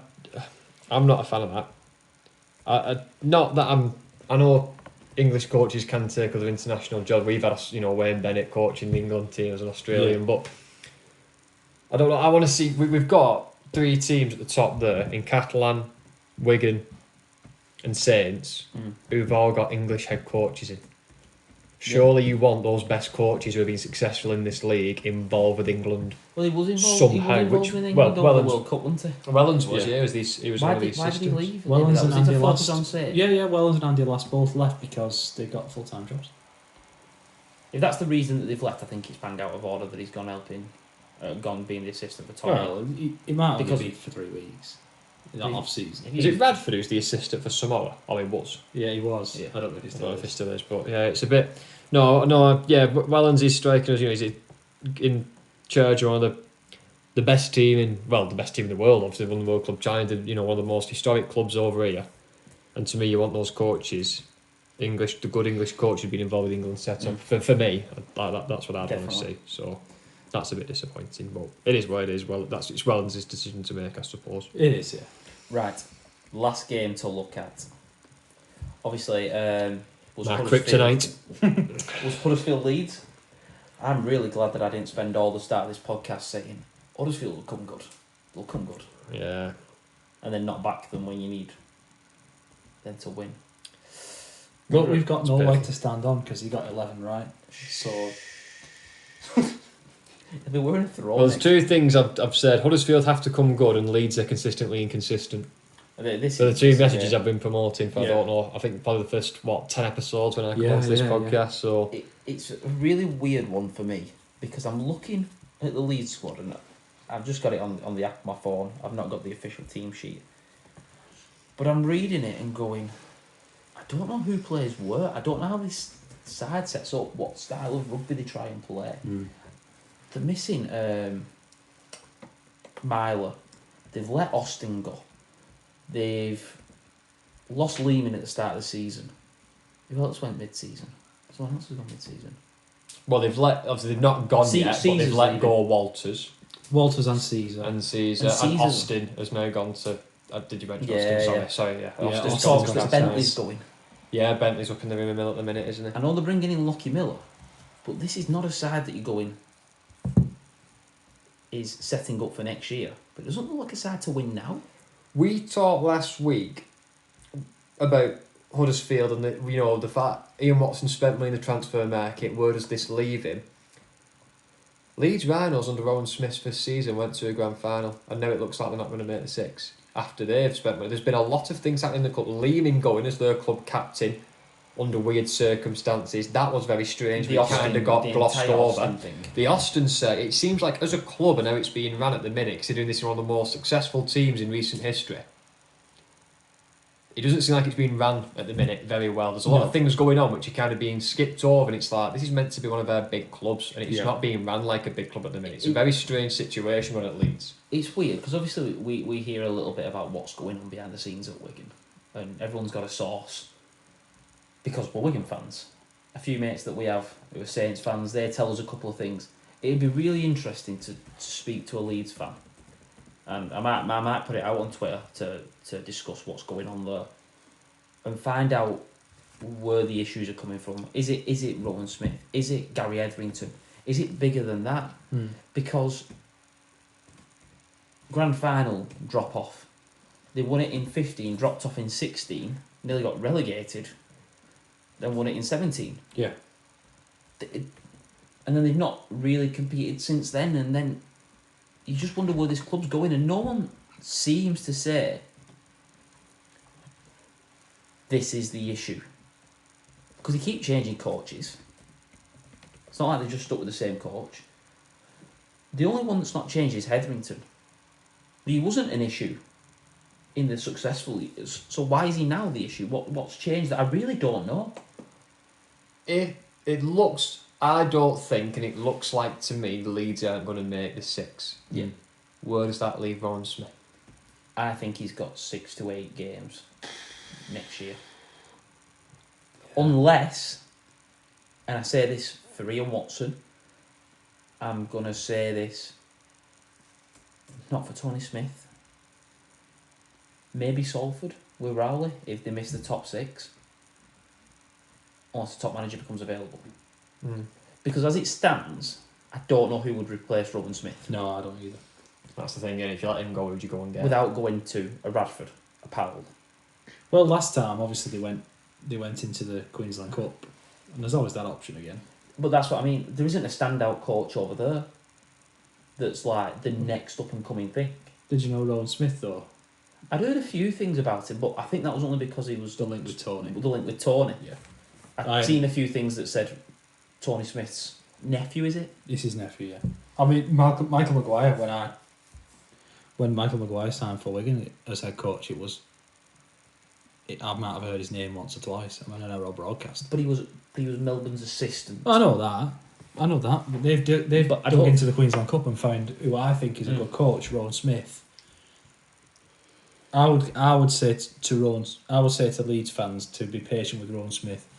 I don't see a lot of Rowan Smith hate, to be honest. I don't. But there's been a lot. Just some things I don't like with it were like. There's been a lot off the field for him to deal with. I listened to his interviews, and the interview when he talked about Austin leaving. Yeah. And he said, "Oh, I didn't know." Yeah. I was like, "That's not a comment of a head coach." Well, maybe he really didn't know though. Maybe he didn't, but then you go, "Oh yeah, we discussed it, and we thought it's right for the club." Oh yeah. Because you don't throw your manager under. No, I know under what you the mean. bus. Yeah, you don't throw him. You come together as a club, as a collective, and even if you don't think it's right, in the public eye, you're all singing off the same hymn sheet.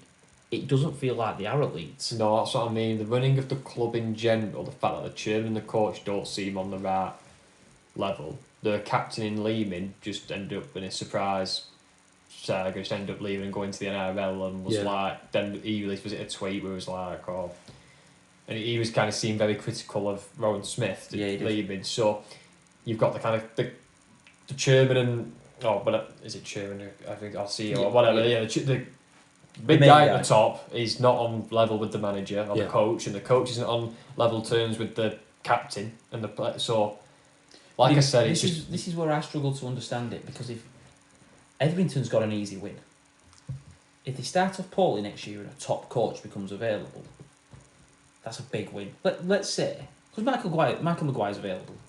Well, let's say he's available. Let's in inverted commas, or Justin Holbrook.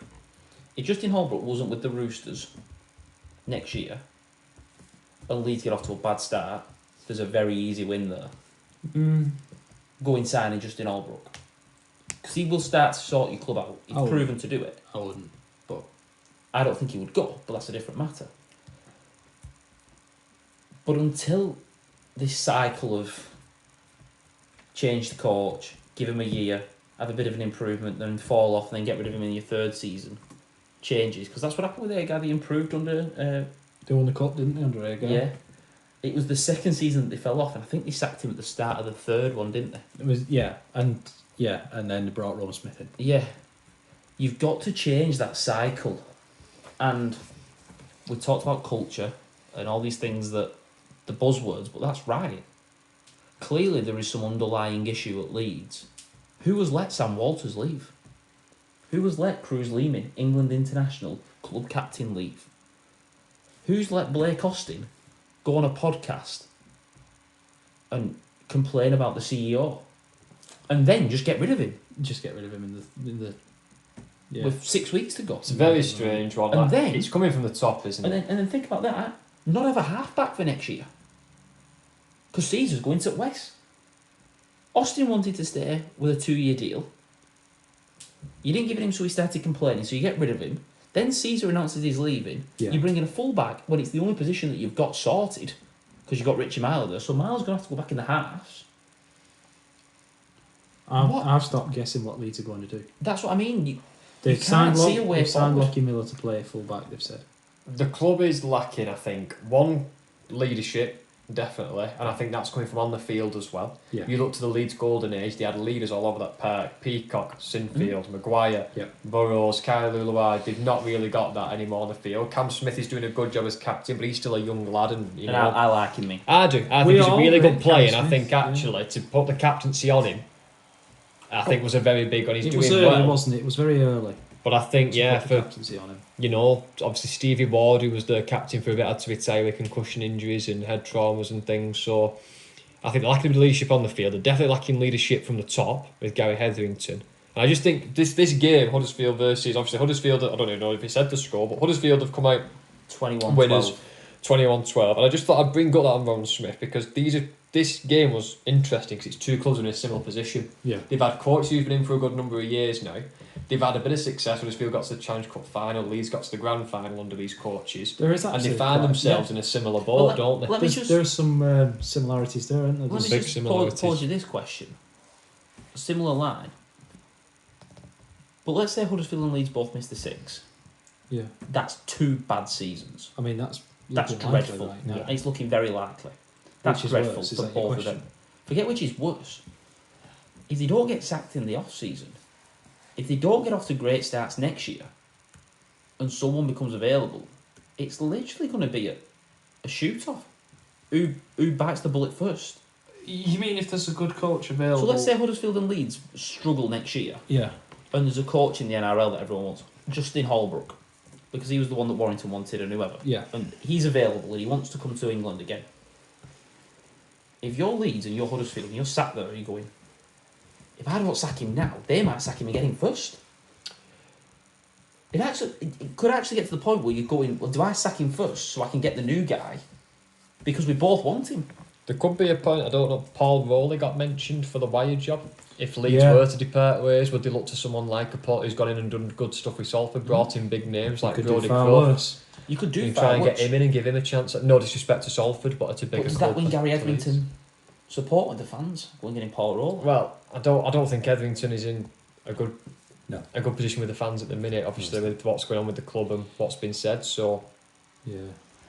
it's interesting. Man, I don't want to wish Ron Yeah. Smith's job away either because he's not No, been sat no, yet. no, I'm no. just thinking again, these two clubs in I this think he's a game. good coach. I think Yeah. he deserves a chance to steady it. Yeah, like I say, the whole club at the minute for Leeds, from what we've come to social at the minute, is one of our big clubs. Yeah. It's not being run like a big club at the minute No, at all. not They're at all. making some very big mistakes.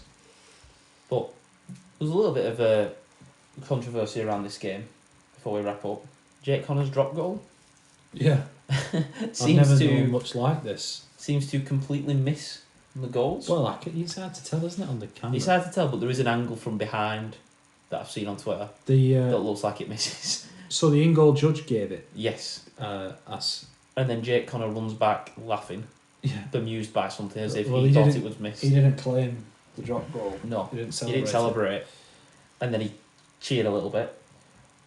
But there has been a couple of decisions that have been questioned for the Nguama try where fans have said from Leeds that should never have been given. He was tackled. To me, he's nowhere near tackled. No, I don't No, know. his ball And carrier I'm- hasn't hit the floor. And I'm very Tackle's critical of not Sam complete Walters. for me. I'm very critical of Sam Walters because he goes back and gets on the line and doesn't help finish that tackle. Mm. And Nguama scores. And then a couple of iffy calls, but that's led to an awful lot of abuse that's brought today for the ref, Marcus Griffiths, Yeah. which is just an absolute jolt. Yeah. The Well, level. first of all, even if you're upset with that decision, It's just a game. Marcus Griffiths, number one, hasn't made that decision. Number two, has not cheated you out of a decision because you were losing by 8 anyway at that time. So he's not cheated on purpose, obviously. It's not changed anything. His in-goal judge has made the decision. It's not affected the final score. It's a disrespectful drop goal attempt anyway when you're winning by 8 from Connor. Even if you were going to suggest that the referee had a poor decision in that moment, you'd be wrong. To word it like some of these people, I say I've done, and some of the level of abuse that he's received is dreadful. So, yeah, if people aren't aware, kind of who's listening and you've not seen this, Marcus Griffiths has shared on social media some homophobic, abusive tweets that were sent his way. It seemed to be an Yeah. Instagram, DMs on Instagram with homophobic slurs. all because of a refereeing appointment, a decision. Homophobic drop goal decision. life. So yeah, obviously that's not acceptable in any means, shape, I or hope form. whoever it is never steps foot in a rugby league ground again. But it's hard to police that, isn't it? on a faceless social media. Yeah, that's the biggest problem, isn't it? Just you would never say it to his face. Everybody's got a keyboard, isn't it? Yeah. That's the problem now. Everyone's gonna. But yeah, no, it's a shame that that's happened. And that's the thing with rugby league. That's not the first time either, is it? No, No. it's not. But we're a game that talks about respecting the ref, and no matter what, his decision's final. He's not going to change it because you've given him some abuse. And if you're a young player, a young gay player, and you were thinking of publicly coming out, you wouldn't, would you? No. Not now. After seeing this, you wouldn't. There's a reason that they keep it secret, sports stars, which is wrong anyway. But there's clearly a reason, and I can't blame them when you see things like this happen. It's absolutely diabolical. It's dreadful that we're even having to talk about it. This is it for me. Debate the decision. Oh, he's made a shocker there. Yeah. Oh, he's got that one wrong. At the end of the day, does it matter? No one's died because of it. No. No one's... He's not done it on purpose. Marcus, if they've got that decision wrong and it has missed, Marcus Griffiths will be the most annoyed person in the world. Yep. Because he's made a mistake on a big stage. But then to see messages and multiple messages of someone who then thinks, I've sent one, I'll send another one, and do that 5 repeated times, is an absolute disgrace. It's just ridiculous. It's a disgrace on our sport that we're even having to have this conversation. But back onto the rugby, Huddersfield winning keeps them just in touch, possibly get the top 6. Do you think that? This one. I know that puts them on the same points, Leeds and Huddersfield. But do you think you put Leeds out of it and gives Huddersfield an outside chance just because of the momentum?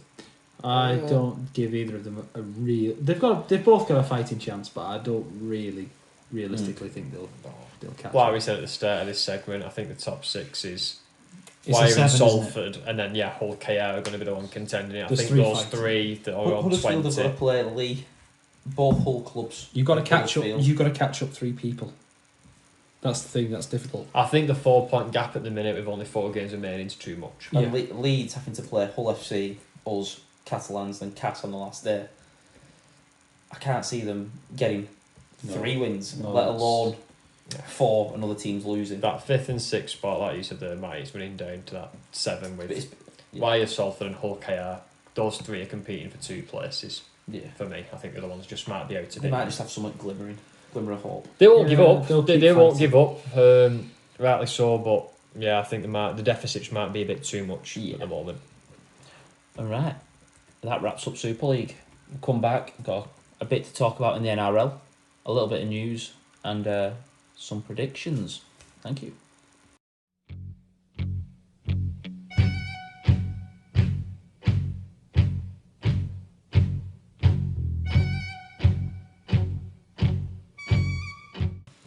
So, I know I said there was some news, but there's nothing really interesting gone on this week, is there? Well, we talked about Kade Ellis's ban being overturned, which is a bit of news for Wigan's point of view, but then there's not really been any kind of signing news or anything like that's come about. Huddersfield have signed a thingy from the Newcastle Knights, haven't they? Murchie. Is that his name? Yeah, second rower. Big lad.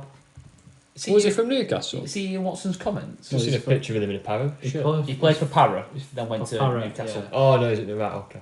Oh, the other way around. I can't remember which way around it was, but he said, sorry, no, he was at Newcastle and went to Para. You're right. Right. And he said, it's difficult. He's such a big body. Yeah. But they've got lots of big bodies out there. But he's 6'3". In his comments today, and Watson was like, he realised that he just said he wasn't as big as the rest. Yeah. I had to remind everyone how big he was. That Yeah. really made me laugh when I read it. He's a big boy, isn't he? Very big lad. Real surprised they've let him go. Seemed to be talked quite highly. Yeah, well, it could just be... But he was behind a few. Yeah, it could just be he's behind a few and he's do a couple of years, almost like apprenticeship, and get back over there because he's young enough, isn't he? Yeah, because he's not played this week, and the Eels have got a few of the traditional second rollers back in. Ryan Matterson, Bryce Cartwright. Is it Joe off Hengawi? Off Hengawi, yeah. Joffa playing there. Just called Joffa for short. But they actually got a big win this week They did indeed. against the Penrith Panthers at Penrith. A bit of a rivalry there. Yeah, shock result. 32-18. Western Sydney rivalry. Yeah, I don't think anyone would have backed that. The big news coming from this, obviously, King Gutho gets a double. Yeah, our favourite player. Don't Well, apologise our if favourite anyone players. saw me and Lewis the other week giving the Gutho after we beat Hull. Yeah, the Gutho celebration. If you've yeah. not seen it, you need to He's go got and a see the dance. signature trademark celebration. He's stopped now. Brilliant. Since I started doing it, he's stopped. Probably saw us doing Who's it. told him? But King Gutho, go and have a look at his celebration, because that's one that we all like. Big win for Paras. You just told me, Jukesy, as well, some news about Jerome Luai, the Penrith 6. Yeah, he's a fella that divides opinions, should we say. That's one way to put it. But it's a really unfortunate injury for Penrith, really. Not a typical way you'd get a dislocated shoulder. Obviously, he was trying to score. He scores the try. Yeah. And I think it's one of the second rowers for Para. He's trying to hold him up, but he sort of lands on his left shoulder. His left arm's extended, and that force of the defender landing on his shoulder causes him to dislocate it. It's a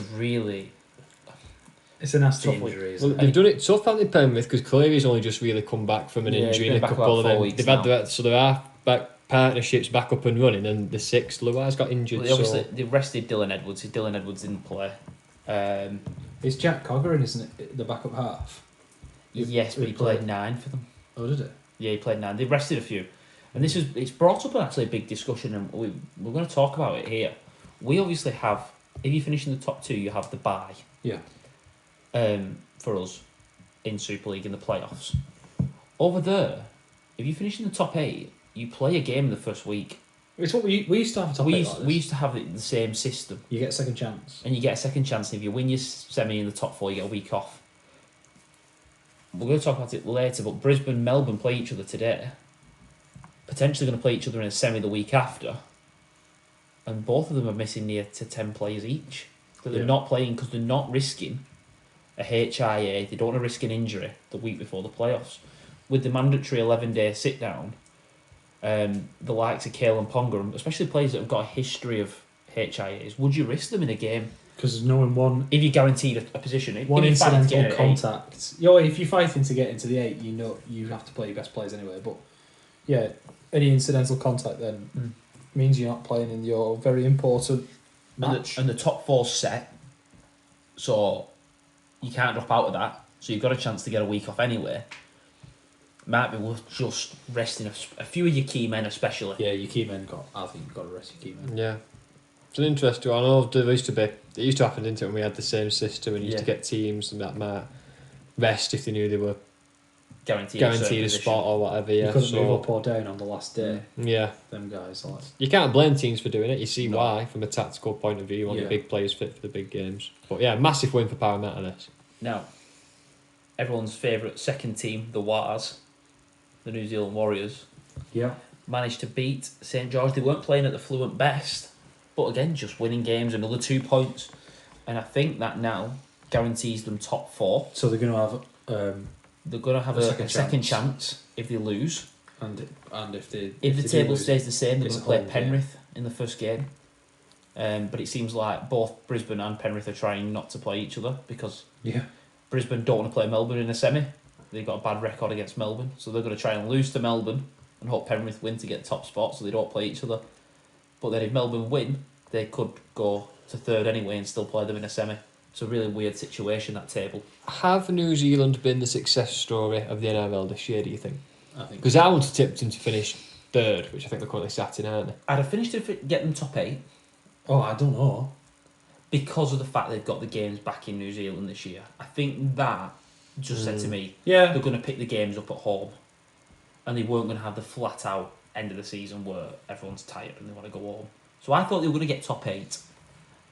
Do I think they're going to get top 4? No. not a chance. I don't think most people were tipping them for top 4. But it's not just the fact that they're in top 4, it's the way they're playing. Yeah, yeah. And they've had a bit of a...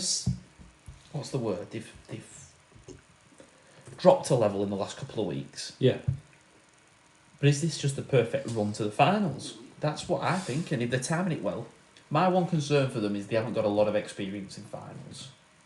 Sean Johnson's been there. yeah. A couple of other players, I'm just having a look now at the player list. Tohu Harris won one with Melbourne, didn't he? And I think they've got another player who's won a grand final. But other than that, they lack a bit of experience. in big games. Aidan Flint-Blake, because obviously I think he's been to a final, And he's been to the World Cup. but there's not a lot of depth and experience there, so that could be the undoing. But that just might Fair bring play out that to him, though. It's been really good. It's been a really good season Yeah. for him. It's been really nice to see like Sean Johnson back playing some top. We've talked about him for a couple of weeks now on this podcast. He's playing really well. exciting when he gets going, isn't he? Yeah, star player. Now, a really, really important game for the Cowboys. Bit of a dead rubber for the Dolphins, as they can't really change their position in the league. No. 34-10, the Cowboys win. Keeps the top 6 dreams alive. They've got to have results go their way. But after a dreadful start, they're doing just enough to just try and stick around that top 8.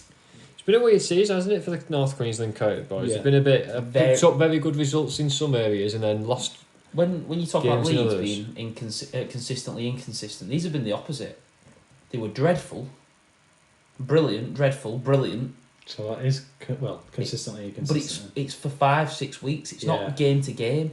Like Leeds can be They're going brilliant through one, periods of being Yeah. good, then they fall off, then they Yeah. come good again, and they fall off. and that's a bit weird, really. Yeah, yeah. No, it's unusual for teams to do that, yeah, especially in the NRL. Right. A game that has ruled the Titans out of getting top 8, if I'm right. Oh no, they were ruled out a couple of weeks ago. Sorry, my mistake. But Yeah. puts Melbourne guaranteed. We spoke to get- about them last week, didn't we, about Holbrook being sacked when they were joint 8th, Yeah. and now they're in 13th and they've ruled out. But Melbourne, this win guaranteed them top spot. Picked up an injury to Jerome Hughes. Hopefully it's only going to be 1 week for him to miss. But Xavier Coates, he's got another 2 tries. What more can we say about Xavier Coates? He's got 3 tries, sorry.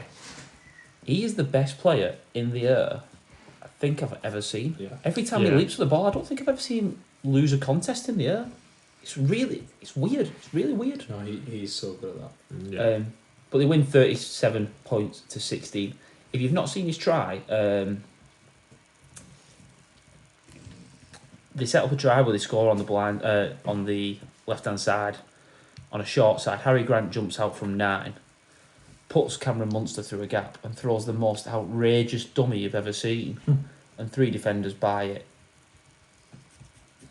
I know as a team they're probably not as good as Penrith and as Brisbane, but that spine of Meany, Hughes, and Munster, Harry Grant, with the reintroduction of Pappenhausen, who came off the bench Yeah, and he's starting this week. I saw on the team list. at full back. Pappenhausen starting, yeah. As a club as well, Melbourne, they've just been like, ever since I've been involved with rugby league and enjoyed it, which is good, over 10 years, they're always up there, aren't they? Yeah. They're just a club that just, talk about They just culture, win. they just Usually breed get to the success. semi-final, get to final. Yeah, they just breed success. So you wouldn't, but if they did end up getting, Would you be surprised if they won it? yeah, that's it. You wouldn't. I think you asked me a good couple of weeks ago now, who would you back outside like the top 4, and I said Melbourne. And we've just snuck in now. Because of Yeah. because that is their culture, don't they? They just win things. They're just a successful club. Now, next game was the Roosters versus the West Tigers. The Roosters winning 32 points to 8, keeps the top 8 dreams alive. Sorry, slip of the tongue there. Yeah, it's going to the final game against Souths, isn't it? I was going to It's say, going to be an interesting there's a one. little bit more to play into that. Shall we ever talk about that right at the end of this section about next week and how that's going to look? Yeah. Yeah. But the big news from this is the big dog, Jared, suspended for 6 games. Headbutt. Well, he's got 2 different 3-game bans, hasn't he? Yeah. But the So one he he got actually got sent off for was the headbutt, Yeah, wasn't it? he got sin bin for a headbutt. Wasn't there a high tackle on it? Was it after he kicked the ball, he come over with a swinging arm and hit him, He's got Round his 3 head. games for that, and then he headbutted and someone then else. he's headbutted someone as well. And has got 3 games, and that means that he won't get to 300 NRL games this year. No.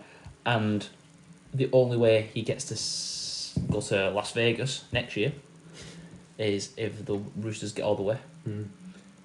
But he could have been in a position where he was celebrating 300 games in Las Vegas. Yeah, oh.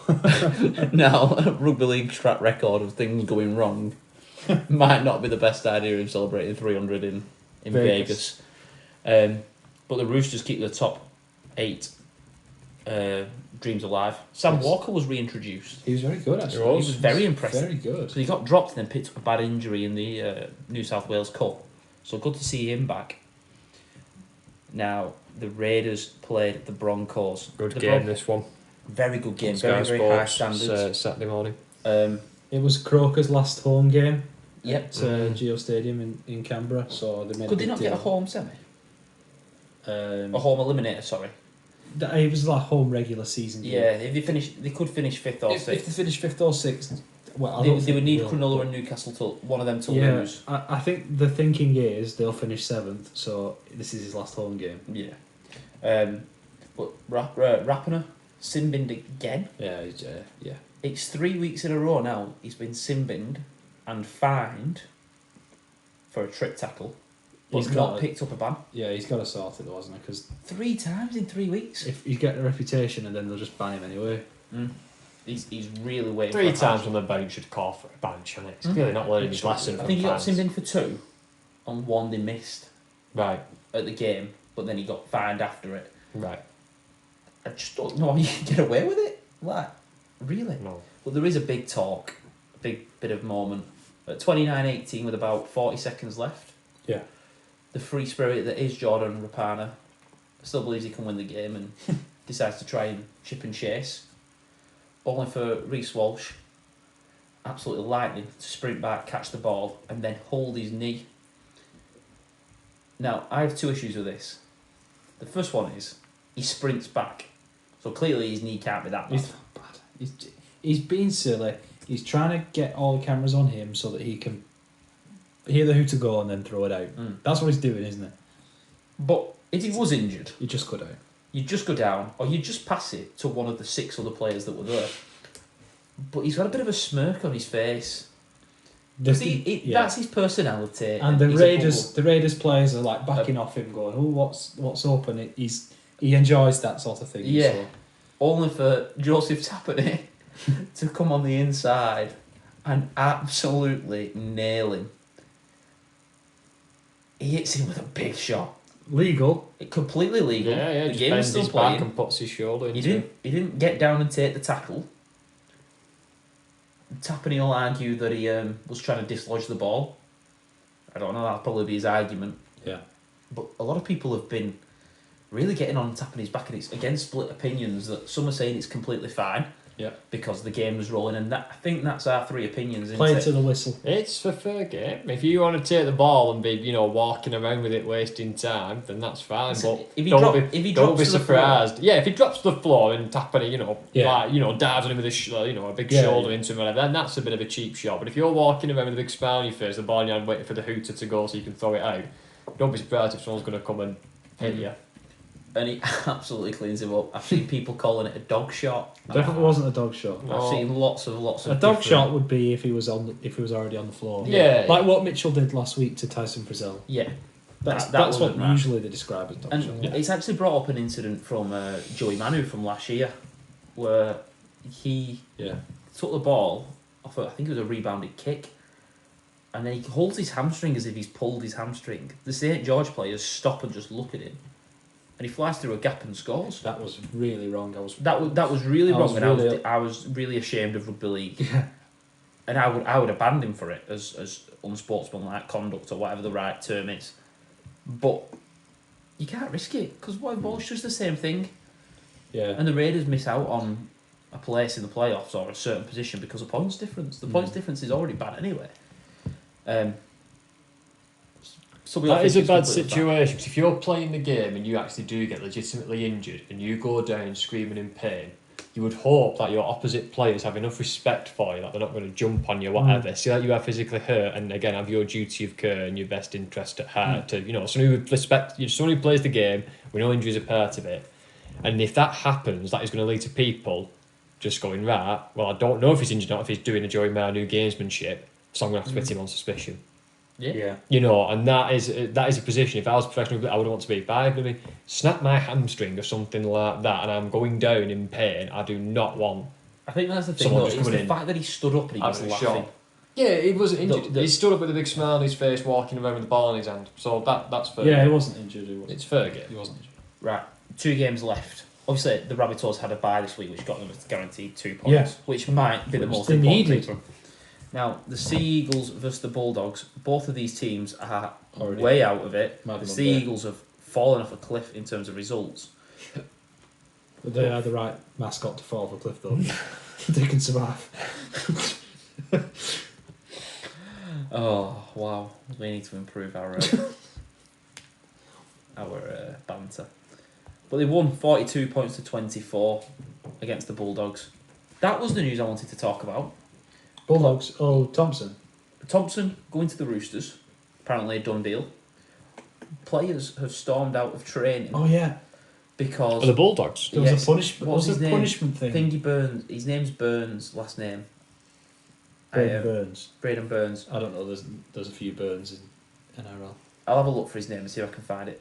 Apparently, they were doing a wrestling session as a bit of a punishment for the poor results. Okay. And Seraldo made him wrestle 12 times back to back because he wasn't good enough. And Braden Burns has walked out of training.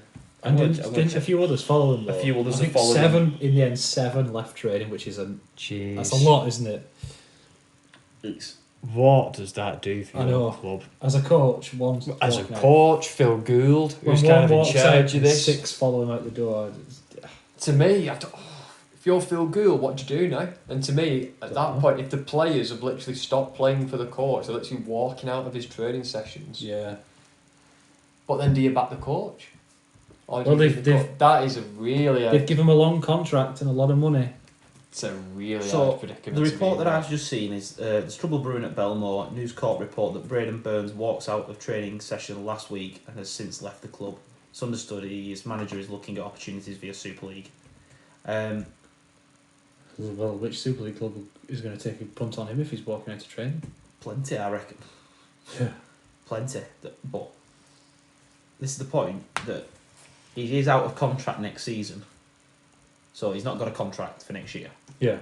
And with 2 weeks left, you're making him doing 12 back-to-back intense wrestling sessions. You're not going to win favours with that, let's be honest. And there's more players out the door there. Those are his standards, and at the end of the day, he's the head coach. He should know. As many as 8 apparently want out. The Bulldogs must not be afraid to let players walk. It's a weird one, that toxic one. culture. Because if one player walks out, that's a bad apple who's, like you say, not accepting the coach. He can't get to grips with the coach's standards, so he leaves. If 8 players have walked out, No, that's 8 That's are wanting out. The rumoured to be want out of the 8 club. 8 are wanting out. It's a. But several walked out as well. Don't you, if it's one who just walks out throwing a paddy, then you can say it's one person throwing a paddy. at Oh, he training needs or a new whatever. contract for him too. He's got 2 weeks left here. Yeah. 6 however many players walking out of train, 8 wanting out of the club, like you're saying, that is evidence of a toxic culture. Things like that Jaden Ockenbaugh, he's obviously signed for Hull FC. Yeah. He's a failed winger, Yeah. a failed centre. He's now playing second row / prop. The defensive mistake that he made from Cherry Evans' try Was was absolutely, absolutely dreadful. terrible.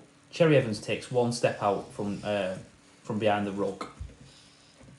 Ockenbaugh just completely vacates his position and then just shirt grabs at Cherry Evans, who steps back on the inside.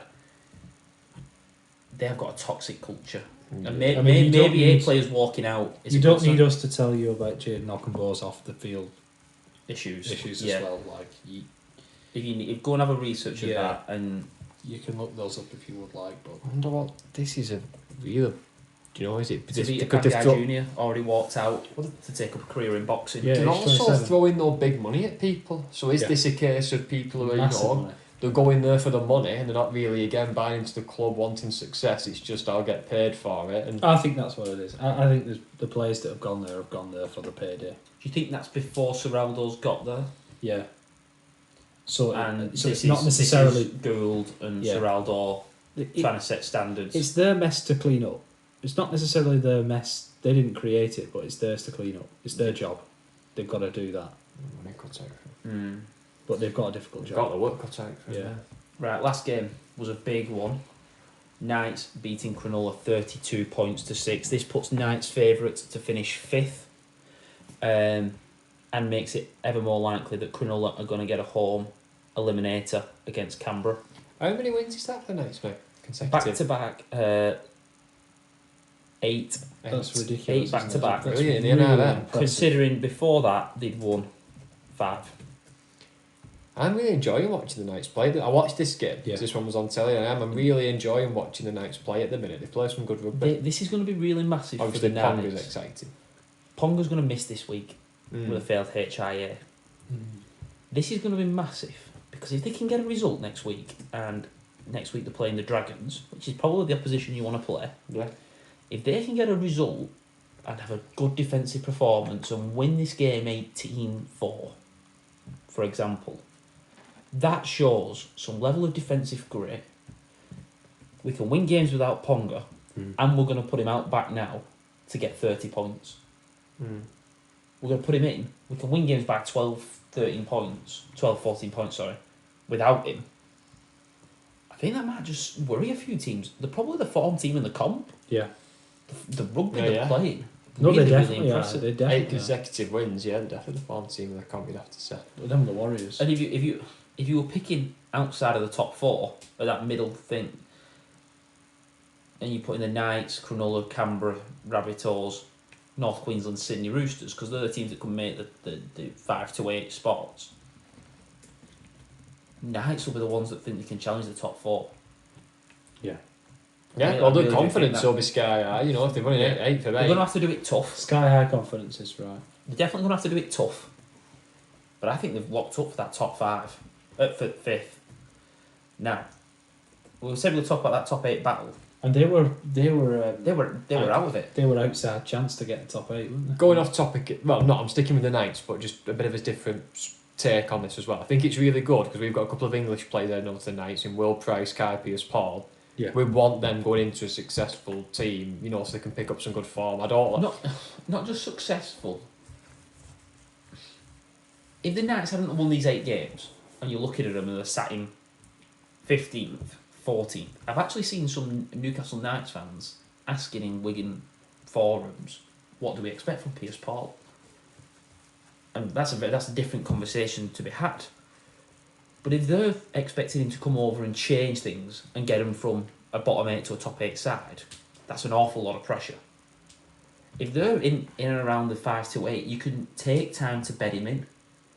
Because it's not an instant response. You're not trying to buy a John Bateman. Here's a And question. I also think... Sorry, Skip. I also think there was rumours of Lewis Dodd wasn't going to go into the West at some point mid-season, and I think there was actually rumours that Mike Rush talked him out of it and said, don't go there. And I actually think he made the right decision because I think actually him going to a club that's, without trying to sound awful, we've talked about Tim Sheens the other week, a club that's on the down, that is a struggling club. Sure. Is that going to help Lewis Dodd's career as a young guy? No. Probably not. No. Will Price, Kai Pierce-Paul going into the Knights in a completely different position can elevate But they their didn't career? sign with them like that.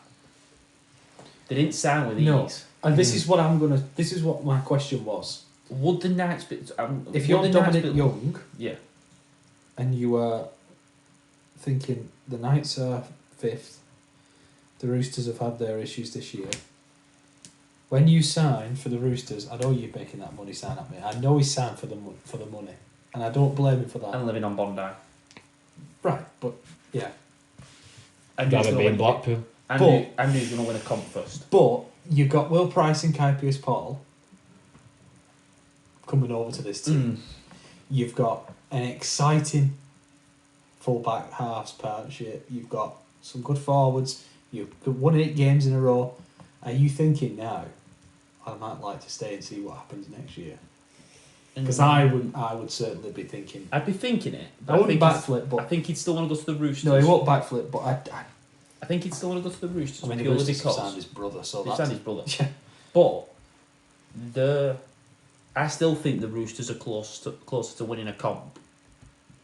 right. Yeah. When you yeah. look at the entire squad, they've underperformed this year. I just Yeah, think they've had a this- bad year, but they could again come I well just think next this year. Newcastle team's quite exciting, and I do. But you've also got to ask yourself, where's Will Price going to play? Will it be full-back because Lockie Miller plays for the Knights, don't But he's not been playing. well, Right, Lockie Because Miller's Ponga's gone back to full back and they're Lockie playing Miller's the backup Hastings and Gamble. fullback, so if Lockie Miller's backup fullback, I think that's probably the role that Price is going to be back up fullback, to be honest. They're not splitting the halves alongside Hastings if We've Ponga got Tyson was... Gamble. I think. And I would think they he'll not be. put Price I think ahead Price of it? Again, will I be don't back watch that much NRL, so would they not put Price ahead of this? Well, they brought Gamble into the halves and put Ponga back there, and they've won 8 from 8. Fair point. I think the Price will be I just back. think they're two exciting players, aren't they? Well, obviously, I'm not trying to say that Will if anyone jumps on me back. Will but Price isn't getting into the Huddersfield team ahead of Jake Connor to a little here. I don't know if that's just because he's leaving though. yeah, I don't know if there's a bit under more to that than meets the eye. Yeah, if there's a bit of a because he's leaving, they're not playing him or whatever they want to. But I'm just thinking, obviously, he's just I've rated Will Price. He's good. He attacks lines. He's dynamic. He's got a good step on him. I'm not saying again he's on the same level as Kieran Ponga, but he's the similar type of player. He's fast. He's elusive. He's exciting. He takes the line on. You'd like to see them play together. Them playing, yeah, that's what I'm saying. Them playing together, I think, could be quite exciting for the next. I think he'll be there to be a backup to him. Yeah, but possibly. But hopefully he gets a couple of games and he goes well. So that's why I like. We want to see our English talent if they're going over there succeeding. We don't want to see them dropping off and not making successes of themselves. And we've seen that especially in the backs that go over there. Forwards tend to be able to cut it. Backs always tend to struggle. Right. We said we'd talk about it just before we finish the NRL section. This will take no more than a couple of minutes. The top 8 battle.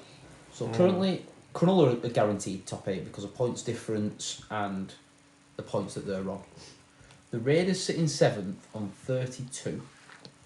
The Roosters sit in 8th on 30. North Queensland on 30. And the Roosters on 30. But the Raiders have got the worst points difference from this. The Roosters and the Rabbits play each other. Yeah. That's the first big detail. If the Rabbitohs win, they guarantee top 8. The Raiders are playing the Sharks. The Sharks will want to guarantee a home semi, so they need to win. Yeah.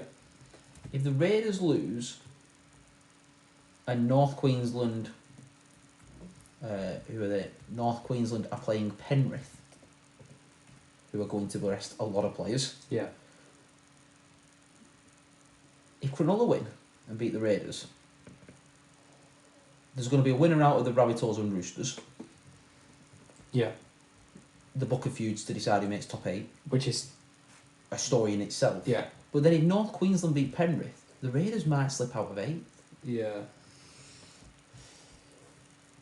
That's a really difficult situation. Going down to the wire, isn't it? Very much down to the wire. It is going to be down to So that's the wire. I cannot wait to watch that game, the Rabbitohs versus the Roosters.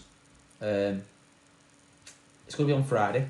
I'm guessing it's on Sky. I'm going to have a look. How have the Rabbitohs found themselves in this position? They were going so well, then Origin hit, and they just never recovered from after Origin did. They lost a couple of games through Origin. It might have something to do with only winning 3 from the last 11 and losing to the Bulldogs. But that's what I mean. That's what I mean. But that was about. Was that around Origin though? 'Cause that's what I'm saying. They were going so high, and I was tipping them to possibly win the comp. Yeah. But listen to this, right? They lost to St George. How'd you lose to them? Yeah. Because at that time they got Ben Hunt in Origin, the best player. They lost to North Queensland. I can deal with that. They beat the Warriors in New Zealand. Lost to the Bulldogs. Lost to Brisbane. Scrape a win in the last 10 minutes against the West Tigers. Yeah. Lose to Cronulla. Beat St George. Lose to the Knights. They've not got Mitchell. He's not going to play on Sunday. On Friday, sorry. Well, Latrell Mitchell. Latrell, sorry. Shaq Mitchell could play. You've got Shaq. The Roosters are doing well. They'll be confident. Yeah, the Roosters will be. They've won 6 from the last. The Roosters will be. Won 5 from the last 6, only losing to Brisbane. Form's on the Roosters side, isn't it? Yeah. Yeah. I think the Roosters are lacking a little bit of punch up front now, especially now Jared. And they lose a little bit of aggression and a little bit of whatever. But who do you back in that game? I know we're talking about predictions now, but I don't know. I think the Roosters will be backing themselves, won't they? I think they'll both back themselves. Let me ask you. The Raiders, the Rabbitohs, North Queensland, Sydney, out of them 4, which 2 make it?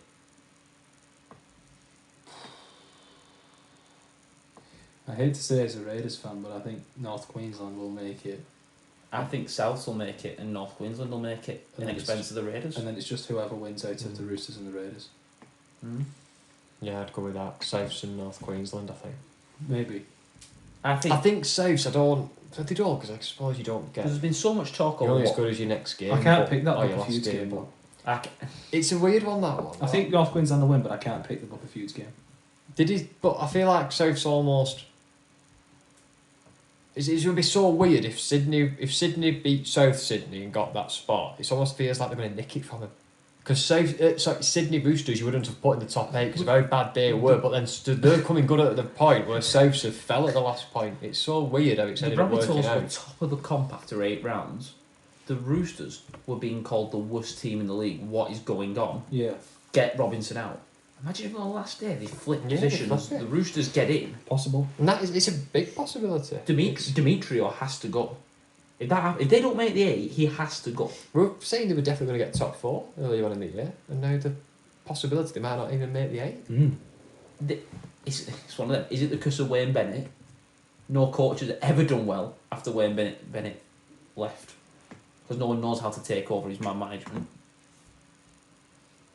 But Trent Robinson, everyone was saying he should be sacked, could turn it around, get the top 8. And if they sneak in at the 8th with a team with Joey Manu, Tedesco, Kiri, Joseph Suaalii, because you see, they could beat anyone. Yeah, They could win it from 8th. yeah, they could. They could. It's really, It's exciting. wow. It's See just. what happens next week.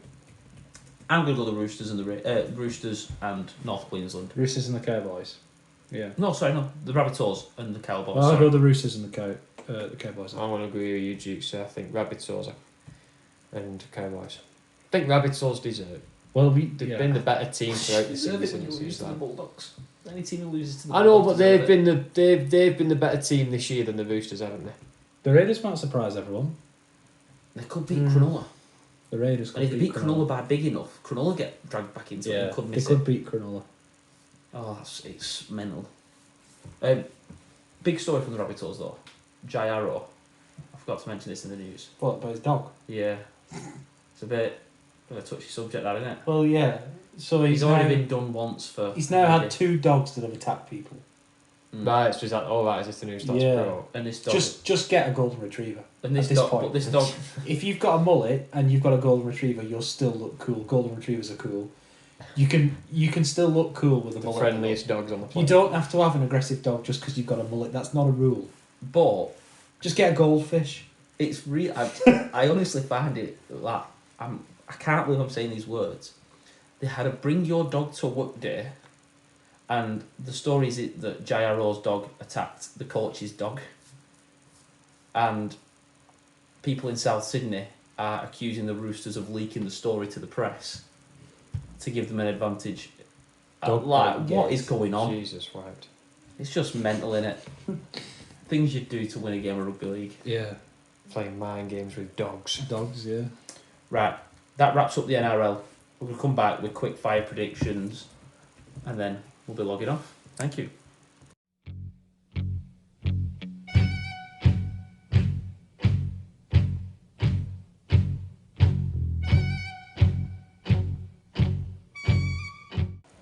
So we're back for predictions now. Lewis, me and you have taken it the same way. We've thought about it, but Matty's not happy with his scores in the last couple of weeks, so he's going to trust his gut this week. Gut feel. I So- always go first anyway, so I've got no time to think about these games. You just throw them at me, I'll just say. You don't even know what games are playing this week other than ours. Yeah. So first one, Leopards versus Giants. Leopards. That was a bit slow. That for someone going It off. wasn't slow. Going off head. You There gotta was a head listen- scratch and You've got everything. to listen to your gut. Leopards is a long word for your gut to say. Lewis. Leopards. Oh, it's a clean sweep. Yeah, for the too strong Leopards. at all, I think. I think we're always going to go 3 Leopards there.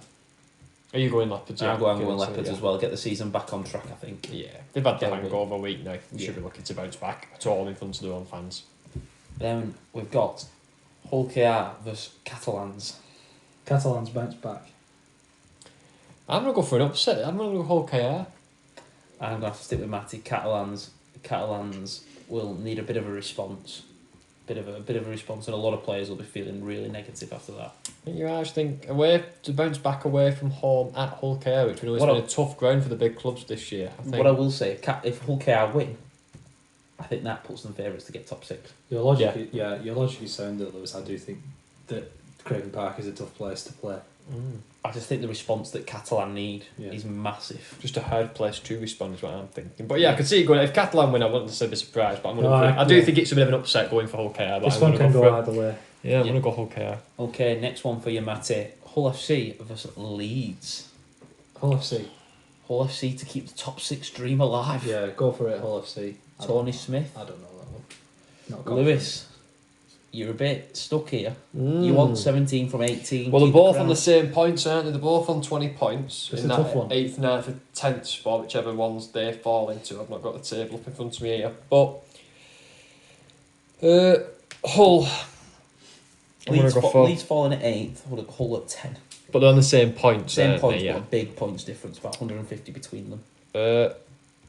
Both lost last week. Yeah, I'm going to go Hull. I'm going to follow you with Hull purely because I can't see the attacking threats that Leeds have. Oh, we've all gone Hull then. We've all gone Hull. Is it in Hull? Let me just check that. Yeah, it's at Hull. in Hull. Right, Warrington Cast. Warrington. I was going to say listen to your stomach, but No, that's not the song, is it? Listen to your... Yeah. That's right. Well, every part of my body is telling me Warrington Warrington are going to beat Castleford. Yeah, why? It's a clean sweep for Wire. It's going to be boring on the predictions this week. There's only Lee Huddersfield. Did anyone back anything different at all? No, we all back Lee as well. It's only KR that's gone different. That KR game. I think that's all. I think there's probably clear out favourites, including the Sunday game. Wakefield, St Helens. Roxette telling me. St Helens are going to win. Yeah, St Helens. Too strong. I want Wakefield to win. And Well, yeah. I think most of our listeners also will want Wakefield to there's win. just something, a little whisper in the back of my heart that says Saints, with their injuries and the bans and Wakefield out at home. Wakefield are at home, could they just do an upset? Picked up some wins They at home. could. They could. But you're But going to I back have them. to. I have to go Saints. I can't Yeah. back Wakey against Saints. I really can't. Right. Now, Matty, I'm going to let you have a bit of a conversation with your gut because I want a reason why you're going to back Wigan. Oh, Okay. well, I was always backing Wigan. I know. That's why I didn't ask you whether you're backing Wigan. Lewis, Wigan Salford. What's your logic? Why do I think Wigan's going to win this game? Yeah. We are struggling the forwards, but I think we're coming off our best performance of this season away in Calm. We're all on a high. Players should be booming and confident. We're back in front of our own fans. We're on Sky Sports. We've nilled Catalans. We've been really good, solid defensive display last week. We'll be looking to build on. So I think even despite maybe some being a couple of props light, I think we're going to be too strong for Salford. I was thinking similar things as well. That we'll just have enough. We'll need a big response again. You've almost got to pick yourselves up from this, and that'll be the talk this week. That there's no point going doing the performance in Catalans Yes. to go and lose soft at home. Yeah. Exactly. You I might- think you'd be defending the home advantage. Yeah, I think that's going to be a big thing. It's always something we pride ourselves on, not getting beat at home. I always think after big games like that, the result after is almost worth double. Go and win the next game. Yeah, do you remember when we talked about beating Saints and Wire? Yeah. And then I think who did we play the week after? Wakey. Wakey. And it was like we had to win at Wakey because there's no point beating them three But and it then was losing to Wakey. Yeah. And this was when Wakefield were in the doldrums, so Yeah. it was like the perfect game for us. And I think this has got a little bit the same feel. We scraped to win against Hull FC. Big win against Catalans. There's no point fighting as hard for that if you're going to not turn up against Salford.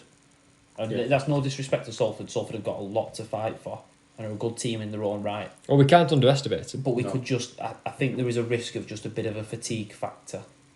And that's where we've got to stand up and we've got to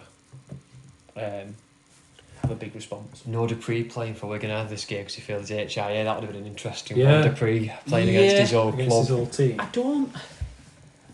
Doesn't sound like there was that much animosity though. There was a little bit when the first rumours came about. But But Wigan have paid a fee for him. he fetched a good price, didn't He's brought him some money, which apparently, and by the sounds of it, was very, very he? they Yeah. needed. Very welcomed at Salford. We've then not The big we've then paycheck. not completely wrote off the top 6 chances because we've sent them Brad Singleton. who, if Wigan could have afforded and I Once think a part of the deal would fans have have kept been impressed. Singleton. The fans have been impressed with Singleton. But I think Wigan would have liked to keep him. Would have been crucial for a game like this today, Yeah. where we've lost a few injuries. So we're going to give up a little bit, letting Singleton go early. So I don't think there'd be any bad blood. I know a lot of the fans are still big supporters of Tyler. I've seen a lot of Salford fans watching Wigan games and giving him raps when he's played well. But yeah, it is always a bit of a... So we'll talk about the misses for Wigan then. You talked about Beryl Neal yet? There's been no announcement from Pete yet saying whether about injuries and who's out. The rumours are that there's injuries to O'Neill and Mago. When I saw O'Neill come back on, I was very surprised. well, I had a bit of a deep breath because I thought he must be fine then. Yeah. So the fact that there's rumours that he's broken ribs is a bit of a strange one that he's come back on. Well, they said, yeah, Pete said he injected him and he didn't come through it, like, so, I don't know. But obviously rumours of Mago. Powell's back though now, so he can fill in Powell's at 9. back. And Cost then might Cost get is a back as shout up to play on the bench if he wants to keep a sub 9 option. So Cost might find his way onto the bench. Powell's I starting. suspect I think he will. Cust will definitely play on the bench. And with the playoffs looming, if games get to a confident position, they might just rest somebody, maybe a Field, maybe a French, maybe a Harry Smith, and chuck Cust in the half just to for the last 20 minutes of games to see off games, and also build a partnership, because if Custy's going to be on the bench or in and around the squad, you need him match fit, because if we pick up an injury, and this was the conversation that we had 3 or 4 weeks ago when there was the rumours of Cust to Leeds mid-season, that he's effectively third choice half and third choice 9. He gives you a lot of cover by one player. So, and he also covers your full back. Yeah. Because French would go to full back. And Cuss would go in at the halves. So I think this will be a time just to feed him in and just keep him with the patterns. Yeah, I'd give him a go this game, yeah. Right. That wraps it up, doesn't it, lads? Does indeed. That was it feels like a week short of episode. Rugby league. I'm quite impressed. I think we kept that below 2 hours. Well, don't speak too soon. I've not done any editing yet. It's definitely 4 hours long, isn't it? We'll see how we get on. But it's been a good week of What time do we Rugby start league. at? 2:15. Oh, wow. Yeah, the people at home don't know what time it is now, so that's a pointless joke, just for us. You could get up for work in like 4 hours. Yeah, very It's 9 hours, this. Podcast more important. Yeah, thanks. That's what people, the Wigan Club, love to hear. That's it. Right. Thank you for joining us, lads. Yes. And No we'll, problem. Always a pleasure. See you next we'll week. see you next week after another hopeful win. Hopefully. Hopefully. Goodbye.